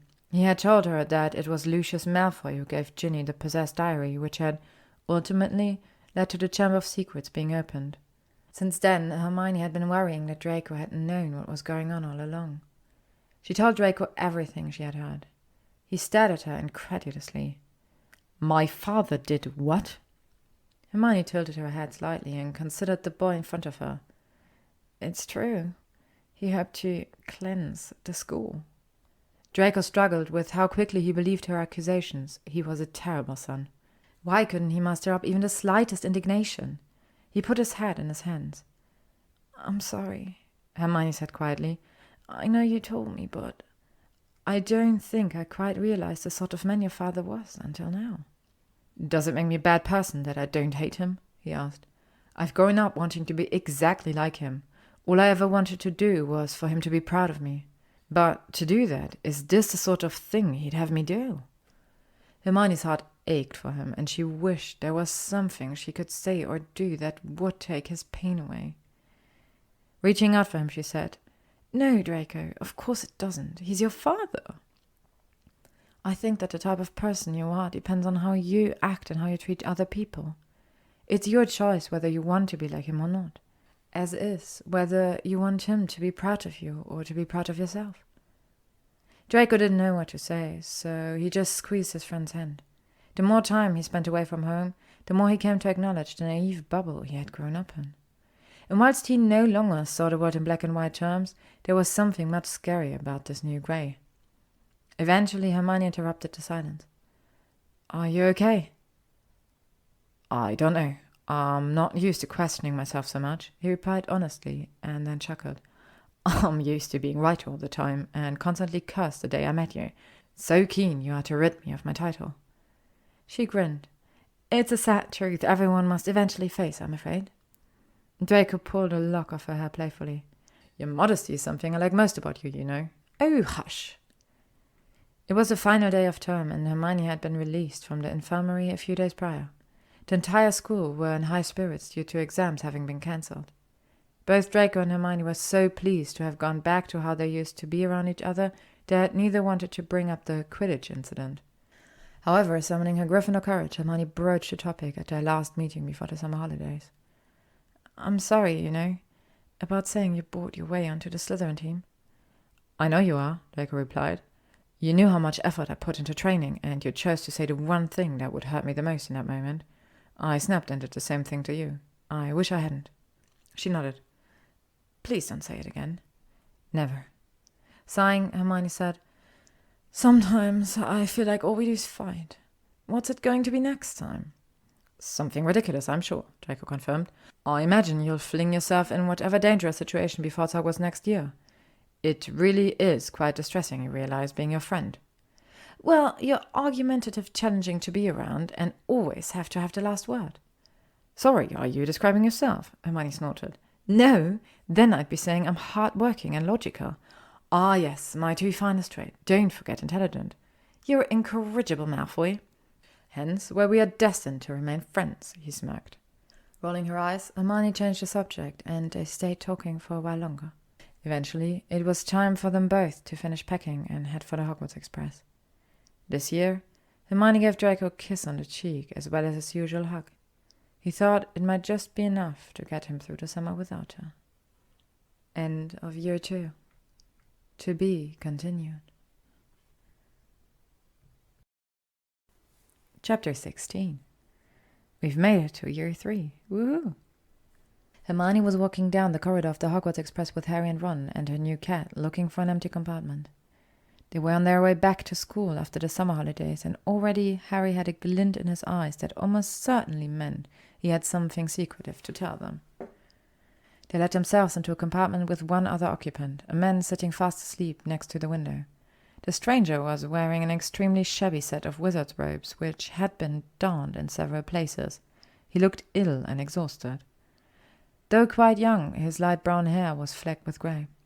Hermione immediately noticed a small, battered suitcase which read, Professor R.J. Lupin. She wondered what he was doing travelling on the train, which was normally exclusively reserved for students. As they sat down, Ron asked, "So, what were you going to tell us?" Harry told them about overhearing Mr. and Mrs. Weasley's argument to do with Sirius Black and the warning Mr. Weasley gave him. Hermione had her hands over her mouth. Sirius Black escaped to come after you? Oh, Harry, you'll have to be really, really careful. Don't go looking for trouble. I don't go looking for trouble, said Harry, nettled. Trouble usually finds me. Hermione wasn't entirely sure about this, but chose to hold her tongue. Merlin, she thought, Draco's going to have a field day when he hears this. The trio spoke a little more about Sirius Black before moving on to discussing Hogsmeade. Hermione was frustrated that she had to try and dissuade the boys from sneaking Harry into the village. The Hogwarts Express moved steadily north, and the scenery outside the window became wilder and darker, while the clouds overhead thickened. Mid-afternoon, just as it had started to rain, Hermione heard familiar footsteps echo in the corridor. "Well, look who it is," drawled Draco Malfoy, pulling open the compartment door.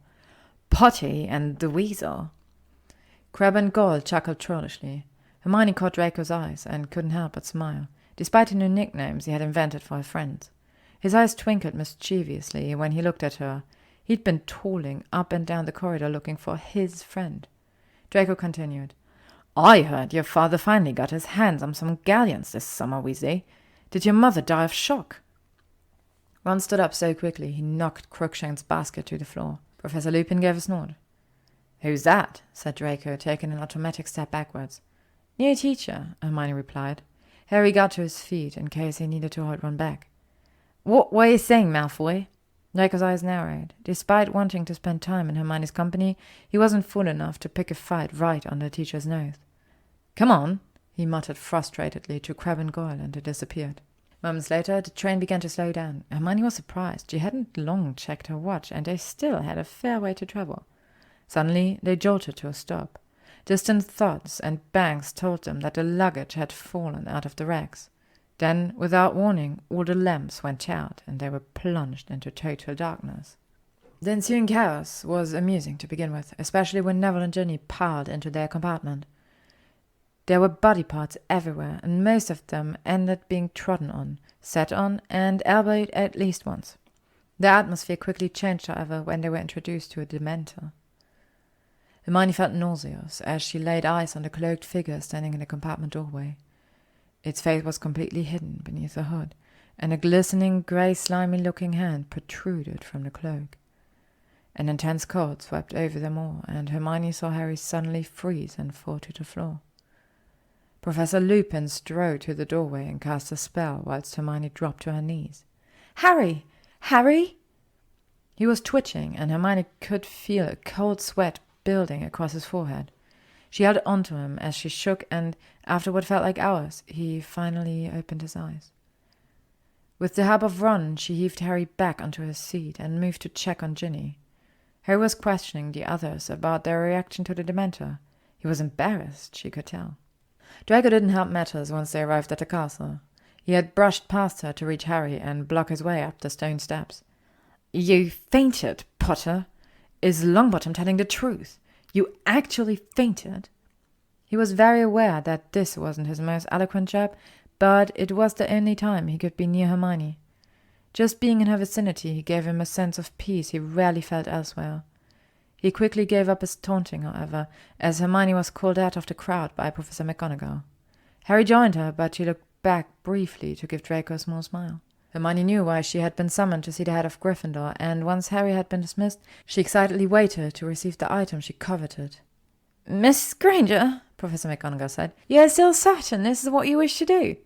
"Oh, yes, Professor. I've been reading all about time turners and their rules over summer. I can tell you everything I've learned, if that would be helpful."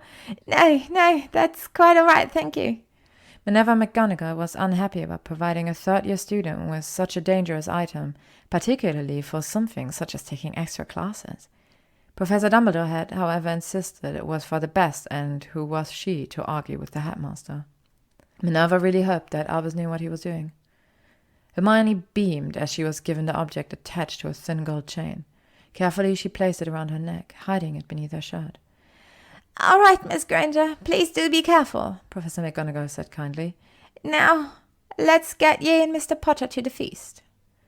A few weeks into term, Hermione and Draco were set together at their usual spot in the library. Hermione was keenly aware that they were set slightly closer than usual. She thought there was something different about him this year. He was certainly taller than her now, and his shoulders had filled out a bit. Draco had also stopped gelling his hair so excessively, and Hermione was surprised to find she liked the way it fell into his eyes. "Are you staring at me, Granger?" She blushed. "I'm just looking at a stupid piece of hair on your face. How can you even see with it flopping around like that?" Draco pushed his slender fingers through his hair, ruffling it all up. "Better? Hermione muttered, looking away. How did that make him look even cuter? "So, what did you think of divination?" he asked curiously. This at least took her mind off her own treacherous thoughts. "Oh, Merlin, it was the most ridiculous lesson I've ever been in. Who is Professor Trelawney kidding? The whole subject seems very woolly. She predicted Harry would die this year based on tea leaves, for goodness sake." Draco smirked. "Hermione Granger not liking a lesson. What has the world come to?" She narrowed her eyes. "Oh, yes, and what do you think of divination, Draco Malfoy?" "Utter crap, that's why I'm not taking it." Hermione huffed and started pulling more parchment from her satchel. "Granger," Draco said, his chin brushing against her shoulder. "They've messed up your timetable. Look, they've got you down for about 10 subjects a day. Even you couldn't manage that." "I'll manage. I fixed it all with Professor McGonagall." "What are you on about? You can't take divination, muggle studies, and arithmancy all at 9 o'clock. "Don't be silly," Hermione said shortly. "Of course, I won't be in 3 classes at once." "Well then, Draco, please, just leave it." He glared at her. Why was she hiding something from him? "Tweedledee and Tweedledum might not press any further, but I'm not them." "How do you know about Alice in Wonderland?" she queried. Draco waved his wand. "Lewis Carroll was a wizard, clearly. Don't change the subject." "Please just trust me." "Fine, but you owe me." Hermione knew what he wanted. "Oh no, not that." Grinning, Draco shrugged. "Your secret or my plan?" "Draco, it's not fair on Harry to prance around the school pretending to be a Dementor. It was awful to see him on the train." He leaned back in his chair nonchalantly. "Your choice." "Fine, fine. You do your stupid prank, but it can't last long, and no fighting afterwards." Hermione had never quite appreciated the phrase, "the cat who got the cream," until seeing Draco's face in that moment. She sighed wearily. This boy would be the end of her. Chapter 17. Hermione was pleased to get out of the castle a few days later. The sky was clear, pale grey, and the grass was springy and damp underfoot as she set off with Harry and Ron for their first ever Care of Magical Creatures class. Ron and Hermione weren't speaking to each other due to his utter refusal to understand that Crookshanks was behaving as cats do. He was the one who ought to take better care of Scabbers rather than be raiding her ginger pet. Hagrid was waiting for the class at the door of his hut. He stood in his moleskin overcoat with Fang the boarhound at his heels, looking impatient to start. "Come on now, go move on," he called. "Got a real treat for you today. Great lesson coming up. Everyone here? Right, follow me." Hagrid led them to the outskirts of the Forbidden Forest, and the students found themselves outside a kind of paddock. There was a bit of a to-do when he realized no one had been able to open their books. "You've got to stroke him." And Draco, who wasn't the biggest fan of Hagrid anyway, had said loudly, "Oh, really witty, giving us books that try and rip our hands off." Eventually, Hagrid was able to get back on track with his lesson plan and told them all about hippogriffs, which were extremely bizarre creatures. They had the bodies, hind legs, and tails of horses, but the front legs, wings, and heads of what seemed to be giant eagles with cruel steel-colored beaks and large, brilliantly orange eyes. The talons on their front legs were 1/2 foot long and deadly looking. Hermione was initially concerned about how dangerous these animals could be, but was soon reassured as Harry not only petted one, he even rode on its back. She risked a glance towards Draco and realized too late that he had been a little too reassured by Harry's experience. "This is very easy," Draco drawled. "I knew it must have been if Potter could do it. I bet you're not dangerous at all, are you, you ugly great brute?" It happened in a flash of steely talons. Draco let out a scream, and next moment, Hagrid was wrestling the hippogriff back into his collar as he strained to get to Draco, who lay curled in the grass, blood blossoming over his robes. "I'm dying!" he yelled, and the class panicked. "I'm dying! Look at me! It's killed me!" Hermione's breath caught, and she made to run towards him. Noticing Harry and Ron looking oddly at her, she changed direction and veered towards the gate, pulling it open for Hagrid to carry Draco through. As they passed, Hermione saw that there was a long, deep gash in Draco's arm. Blood splattered the grass, and Hagrid ran with him up the slope towards the castle. Very shaken, the charismatic creatures class followed at a slow walk. Hermione kept time with them and hated every second of it. The Slytherins were all shouting about Hagrid, and she noticed an uncomfortable feeling bloom in the pit of her stomach when Pansy Parkinson announced she was going to check on Draco. Hermione was frustrated that she hadn't been able to sneak into the hospital wing to visit Draco. Whilst logically she knew that Madame Pomfrey would easily be able to heal the cut, she still couldn't help but worry excessively. That was until she noticed Draco's swagger as he reappeared in class late on Thursday morning. "How is it, Draco?" simpered Pansy. "Does it hurt much?" "Yeah," said Draco, looking around the classroom to find Hermione. He gazed briefly at her with large puppy dog eyes. She narrowed hers. They were making a new potion in their lesson today, and Draco set up his cordon right next to Hermione, Harry, and Ron. He winked at her when everyone else had turned towards Snape. It was official, Hermione decided. Draco Malfoy was a menace. He spent the majority of the lesson having Harry and Ron cut up his ingredients. He didn't dare ask Hermione, as he knew he'd come out with much more than a sore arm. And then requesting to swap when they weren't quite up to his standards. Seething, Hermione had taken to completely ignoring the three of them until she overheard the name Sirius Black. "Thinking of trying to catch Black single-handed, Potter?" "Yeah, that's right," Harry shrugged. "Of course, if it were me," Draco said quietly, "I'd have done something before now. I wouldn't be staying in school like a good boy. I'd be out looking for him." "What are you talking about, Malfoy?" Ron snapped. "Don't you know, Potter?" breathed Draco, his grey eyes narrowed. "Know what?" Draco let out one of his sneering laughs that Hermione hated. "Maybe you'd rather not risk your neck," he said. "Want to leave it to the Dementors, do you? But if it was me, I'd want revenge. I'd hunt him down myself." She looked at Draco with confusion, and he just shrugged.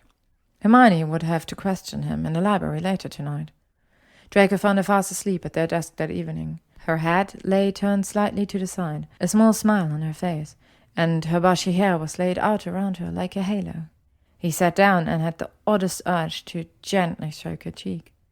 Quietly, he pulled at a piece of parchment that was nestled beneath her arm. Glancing at it, he sighed. No wonder she was exhausted. The list of homework assignments was beyond ridiculous.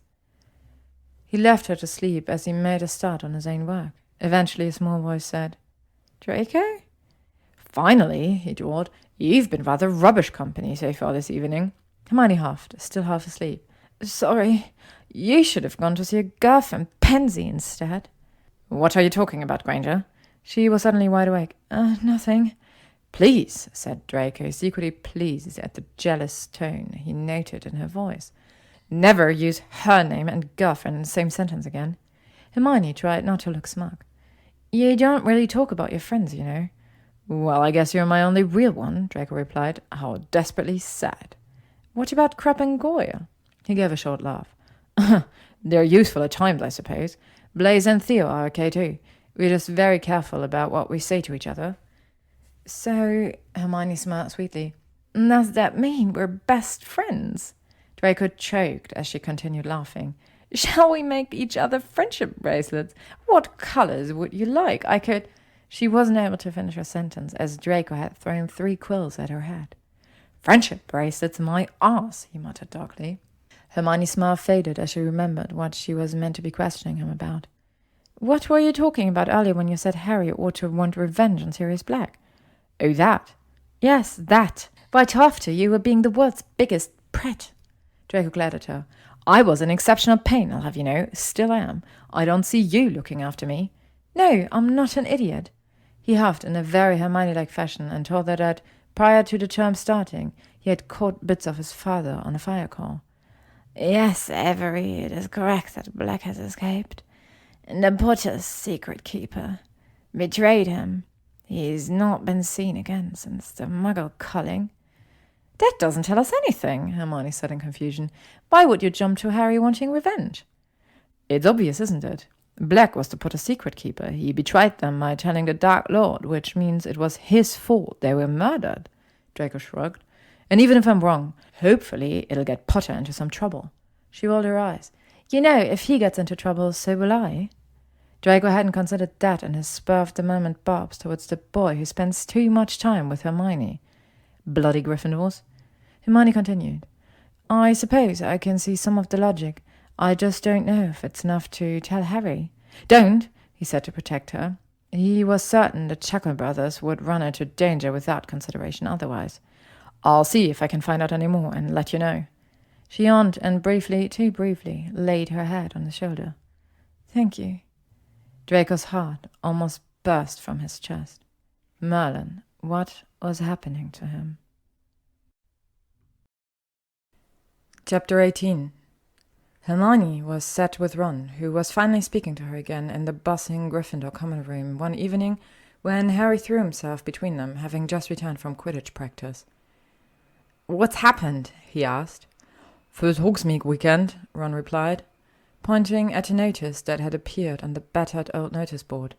End of October, Halloween. Harry, I'm sure you'll be able to go next time, Hermione said. They're bound to catch Black soon. He's been cited once already. Whilst she still felt bad that she hadn't told him about Draco's suspicion, Hermione realized that they made the right decision when Harry and Ron continued thinking of ways to sneak into the village, eventually agreeing to ask Professor McGonagall. To nobody's surprise, McGonagall declined to sign his permission form. So, on Halloween morning, Harry sat looking very sorry for himself at the Gryffindor table. Hermione and Ron tried to cheer him up, but it didn't seem to work very well. Draco scowled as he saw his friend and the Weasel walk alone together into Hogsmeade. They were standing far too close to each other.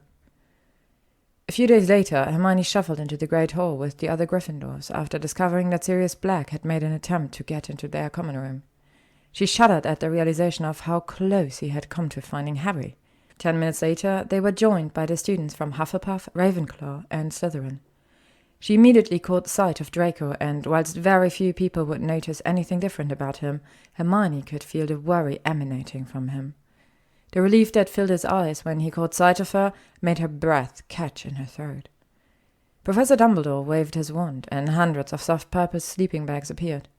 Harry, Ron, and Hermione ceased some betting and withdrew to the side of the hall. They spoke a little, whilst also listening to the rumours flying around the students. Eventually Percy shouted, "The lights are going out now!" and everything faded to black.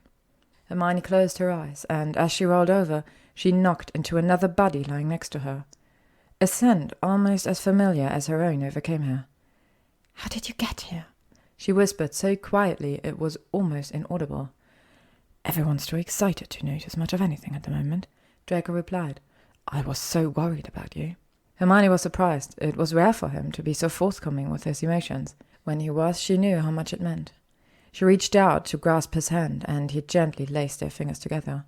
Her heart pounded. "I'm okay. I wasn't even in the tower." "You could have been, though. From what I've heard, it was very close." Draco took a small breath. "I don't know what I'd do without you, Hermione. You're my best friend." Even as he said those last words, he knew they didn't quite match what he was feeling. But he didn't know how else to describe it. "Will you stay for a while?" she asked, on the edge of sleep now. "For as long as you want me." The school talked of nothing but Sirius Black for the next few days. The theories about how he had entered the castle became wilder and wilder. The fat lady's ripped canvas had been taken off the wall and replaced with the portrait of Sir Cadogan and his fat grey pony. Nobody was very happy about this. Sir Cadogan spent half his time challenging people to duels, and the rest thinking up ridiculously complicated passwords, which he changed at least twice a day.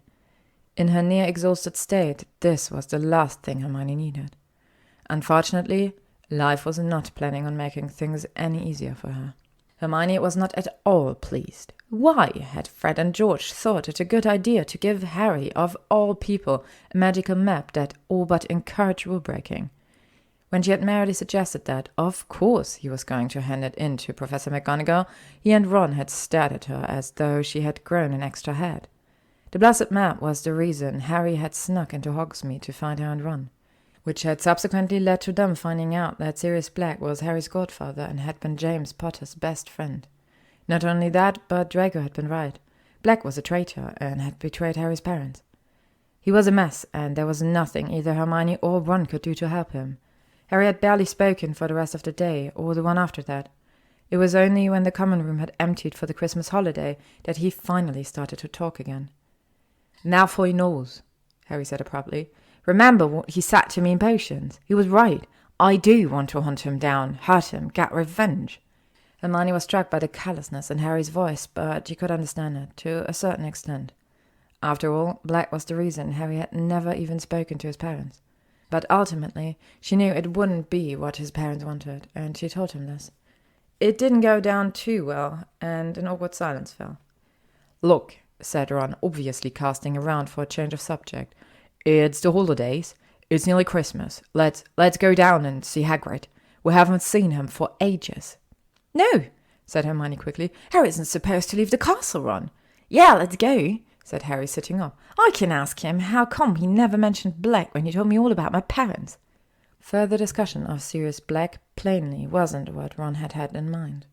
"Or we could have a game of chess," he said hastily, "or Gobletstone. Percy left us out."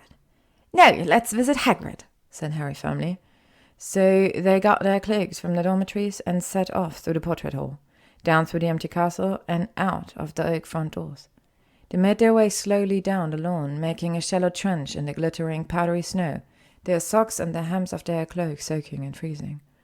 The forbidden forest looked as though it had been enchanted, each tree smattered with a dusting of silver. Ron knocked, but there was no answer. "He's not out, is he?" said Hermione, who was shivering under her cloak. After a few more moments, and some unusual noise coming from the cabin, Hagrid opened the door. Tears were pouring down his weather-beaten cheeks. "Oh, Hagrid," Hermione whispered. "What's happened?" He handed them a damp piece of parchment, and they understood. Lucius Malfoy had complained about Buckbeak after Draco had been attacked, and now the case was being passed to the Committee for the Disposal of Dangerous Creatures. "You'll just have to put up a good strong defense, Hagrid," said Hermione, sitting down and laying a hand on Hagrid's massive forearm. "I'm sure you can prove Buckbeak is safe." The boys nodded vigorously, and Hagrid smiled weakly at them all. The camaraderie the trio had shared in Hagrid's hut was short-lived, and the rest of Hermione's Christmas holidays dragged by. Harry and Ron had been stubbornly ignoring her after she informed Professor McGonagall about the firebolt Harry had received. Hermione knew how excited they had been upon finding the present, but without any note of the sender, how could Harry risk using the broomstick? She thought back to the Gryffindor vs. Hufflepuff Quidditch match, where a familiar wave of bitter cold had swept over the stadium. It was eerily silent, and slowly at least 100 Dementors had risen towards Harry. She had been absolutely terrified, and then he had fallen. Shuddering at the memory, Hermione turned quickly back to the hippogriff research.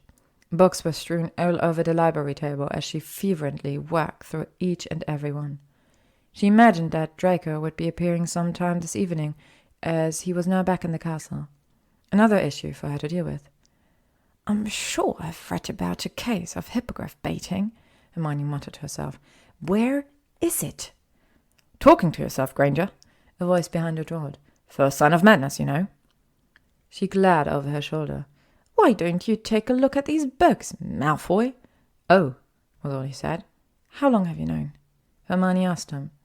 Draco sighed and slid into the seat next to her, subtly inhaling the scent he had missed so much. "A while now," he admitted. "I wanted to tell you. I just wasn't sure how. I knew you'd be mad at me." "You can't not tell me things because you think I'll be mad. That's not how a friendship is supposed to work." "Yes, I realized that," Draco frowned. "Did you?" Hermione paused, taking a breath before continuing. Did you want this to happen?" "No, of course not. Once my father heard what had happened, there was no stopping him. Father has very specific ideas about how Hogwarts ought to be run, and he wants Dumbledore out. The hippogriff was just a means to an end. The more he can discredit the headmaster, the better." "And there's nothing you can say to your father for him to change his mind?" Draco looked her incredulously. No, never. Merlin, I imagine he'd pass me over to the Dark Lord if he thought it would benefit him in some way. Her eyes widened. Hermione couldn't even begin to imagine what it must have been like for Draco growing up. Whilst he was made to believe he was better than everyone else, he was also essentially encouraged to have no free will, no questioning, do as you're told. I'm sorry, Draco, Hermione said. He shrugged. It is what it is, but for what it's worth, I'm sorry about the hippogriff. You could help me. I'm trying to get something together for his hearing. Draco knew it was futile, but just one glimpse into her hopeful eyes told him he could never refuse her anything. Fine, Granger. How did you know this is exactly how I was hoping to spend my time? Thank you for such a thoughtful gift. She stuck her tongue out at him and reached over for another book.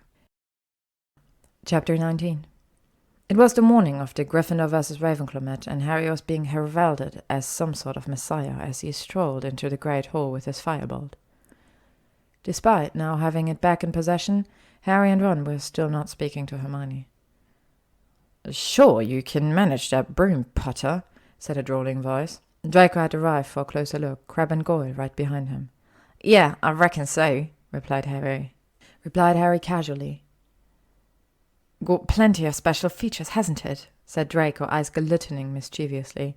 Shame it doesn't come with a parachute in case you get too near to a Dementor. Crabbe and Goyle sniggered.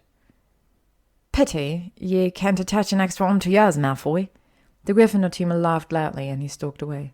The impending prank had been in Draco's mind for a long time now, and today was the perfect opportunity.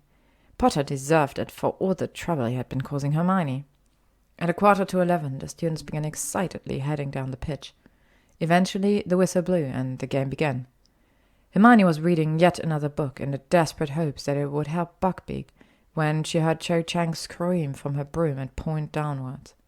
Getting up and peering over the edge of the stands, she saw 3 Dementors on the pitch.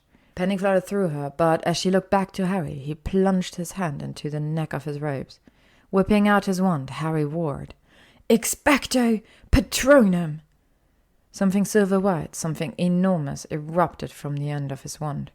It shot directly at the Dementors, and Harry drove his broom forward to catch the snitch. Whilst the Gryffindors burst into cheers around her, Hermione looked more closely at the crumpled heap of black material on the floor. She could see something wriggling. Suddenly, a pale face emerged, gasping from the pile, and Professor McGonagall stormed over, her rage palpable. Hermione could barely contain her laughter. There, in the middle of the Quidditch pitch, were Draco, Crabbe, Goyle, and Marcus Flint, all struggling to extricate themselves from the long, black hooded robes. She would never let him hear the end of this. Despite their continued silence towards her, Hermione made herself go over to Harry and Ron in the common room as soon as she received a letter from Hagrid. Without preamble, she said, He sent me this. Harry looked confused, but took the damp parchment from her. Enormous teardrops had smudged the ink so badly in places that it was very difficult to read. Dear Hermione, we lost. I'm allowed to bring him back to Hogwarts. Execution date to be fixed. Beaky has enjoyed London. I won't forget all the help you gave us. Hagrid. They can't do this, said Harry. They can't. Buckbeak isn't dangerous. Malfoy's dad frightened the committee into it, said Hermione, wiping her eyes. You know what he's like. They're a bunch of dollary old fools, and they were scared. There'll be an appeal, though there always is. Only I can see any hope. Nothing will have changed. Yeah, well, said Ron fiercely, you won't have to do all the work alone this time, Hermione. I'll help. Ron. She couldn't help herself. Hermione flung her arms around Ron's neck and broke down completely. She had her friends back, and they were going to help. Since Sirius Black had attempted to break into Hogwarts for a second time, the safety measures imposed on the students made it impossible for the Triad to visit Hagrid in the evenings. Their only chance of talking to him was during the Care of Mythical Creatures lessons. He seemed numbed with shock at the verdict. It's all my fault, Hagrid said. Got all tongue-tied. They was all sitting there in the black robes, and I kept dropping my notes and forgetting all them dates he looked up for me, Hermione. And then Lucius Malfoy stood up and said his bits, and the committee just did exactly what he told them. There's still the appeal, said Ron fiercely. Don't give up yet. We're working on it. At these words, Hagrid burst into tears, buried his hands into a handkerchief, and hurried back towards his cabin. Look at him blubber, Draco said derisively. Have you ever seen anything quite as pathetic? He's supposed to be our teacher. Harry and Ron both made a furious move towards Draco, but Hermione got there first. Smack! She had slapped him around the face with all the strength she could muster. Draco staggered. Harry, Ron, Crabbe, and Goyle stood flabbergasted as Hermione raised her hand again. Don't you dare call Hagrid pathetic! Hermione, said Ron weakly, and he tried to grab her hand as she swung it back. Get off, Ron! She pulled out her wand. Draco stepped back. Crabbe and Goyle looked at him for instructions, thoroughly bewildered. Come on, he muttered, and next moment all three of them had disappeared into the passageway of the dungeons. Hermione walked into their nook in the library incredibly sheepishly that evening. She was hoping that Draco wouldn't be there, but unfortunately she had no such luck. He had purposely positioned himself so that she could immediately see the mottled purple bruise on his cheek. Draco, she began. Granger, how are you? I'm really fucking pissed off, Hermione. She couldn't help but tilt her head and look at him curiously. She didn't think she'd ever heard him swear before. Draco waved his hands in front of her face. Hello? Don't go off into your head. Sorry, yes, I'm here. I'm really sorry, Draco. I don't know what happened. I just... She broke off, horrified to find her eyes filling with tears. No, Granger, no, you can't cry. I'm the one having emotions right now, not you. Frantically swiping at her eyes, Hermione said in a rush, There's no excuse for what I did. I was so overwhelmed with everything that was going on, and well, you were there. You were doing my least favourite sneer. You've ranked my sneers, Draco interrupted. In my head, I suppose, there are ones I prefer more than others. Please go back to your original soliloquy. Yes, okay, so your face, and then you said those awful things. I don't know. I felt like the wall I'd built around my emotions just broke. Does that make sense? If only she knew how much sense it made. Hermione continued. I'm so exhausted all the time. Harry and Ron have spent weeks not talking to me, continuing to get in trouble, even though a mass murder is after one of them. I've been constantly researching information for Buckby, and it hasn't made an ounce of a difference. Your father's word is the law after all. Who cares about the truth, right? I feel so helpless all the time. I wanted to hurt someone, anyone. I wanted to hurt someone, so maybe I'd stop hurting. Draco felt his own walls shatter and pulled her roughly into his chest. He was almost a head taller than her now and could rest his chin just above her forehead. Gently stroking her back, Draco could feel Hermione shaking. Tugging them to the ground, he leaned against the bookshelf and curled himself around her small frame. They sat like this for a long while, drifting in and out of consciousness, floating in the bask of their safe and warm cocoon. Eventually, Hermione shifted towards him. Her breath tickled his face. Why did you say those things about Hagrid? I know you don't like him, but it really wasn't necessary. Draco hung his head. I know that. Blaise has started making snide comments to me recently, saying I've changed and that I'm weak. I can't risk my father hearing that, Hermione. I don't know what he would do to me. Or what if it made him start looking at me a bit more closely and he found out about you? He burrowed into her neck. I can't let that happen. What are we going to do, Draco? I don't know, but I'll always keep you safe. Chapter 20. Lost appeal. They're going to execute at sunset. Nothing you can do. Don't come down. I don't want you to see it. Hagrid. Reflecting back, it was this letter that set off a sequence of events which ultimately led Hermione, Harry, and Ron to be the hospital wing's current residents, yet again. She could hardly believe all the things that had come to light in less than 24 hours. Sirius Black was innocent, Harry had a godfather, Remus Lupin really was a werewolf, Peter Pettigrew had betrayed the Potters, and he had escaped for a second time. For a while it had felt as though they had lost yet again.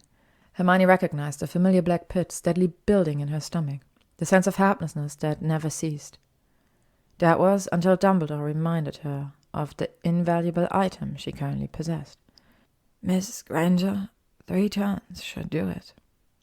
Hermione and Harry had just slipped back inside the ward, and as she crept into her bed, she took a moment to acknowledge what they had achieved. Next second, Madame Pomfrey had come striding back out of her office. "Did I hear the headmaster leaving? Am I allowed to look after my patients now?" She was in a very bad mood. Hermione and Harry thought it was best to accept their chocolate quietly. Madame Pomfrey stood over them, making sure they ate it.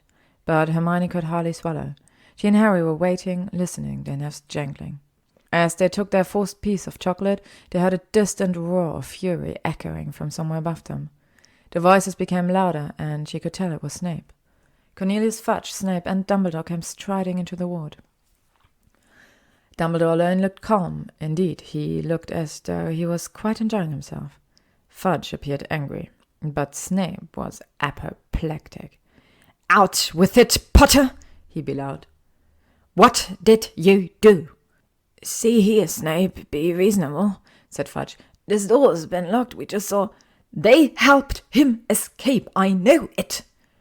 Snape howled, pointing at Hermione and Harry. His face was twisted, spit was flying from his mouth. "Calm down, man," Fudge barked. "You're talking nonsense." "You don't know Potter," shrieked Snape. "He did it, I know he did it."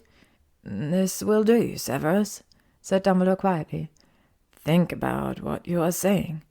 Unless you are suggesting that Harry and Hermione are able to be in two places at once, I'm afraid I don't see any point in troubling them further." Snape stood there, seething, staring from Fudge, who looked thoroughly shocked at his behavior, to Dumbledore, whose eyes were twinkling behind his glasses. He whirled about, ropes swishing behind him, and stormed from the ward. When Hermione, Harry, and Ron left the hospital wing at noon the next day, it was to find an almost deserted castle. The sweltering heat and the end of exams meant that everyone was taking full advantage of another Hogsmeade visit. The trio spent some more time together, simply lazing beside the lake, watching the giant squid waving his tentacles happily above the water. Harry had run off quickly once he heard that Lupin had resigned and was due to leave Hogwarts imminently, so Hermione took a moment and slipped away from Ron, heading to the library. She wasn't sure whether Draco would be there, given the glorious day, but she wanted to try anyways. Almost running towards their nook, Hermione beamed with relief. "You're here!" Draco couldn't help but smile back at her. "Snape was in a foul mood this morning, and I had a hunch it was because of you and the gruesome twosome." "Oh yes, he was raging when he left the hospital wing last night." "Ah, good, the hospital wing again. It's about time the Gryffindors moved their common room somewhere more appropriate." Hermione scowled, but took him through everything that had happened up to the point they first arrived in the ward. "But I heard Black had escaped."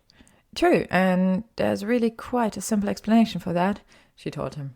"Oh, yes?" "Well, you know I've been exhausted all year."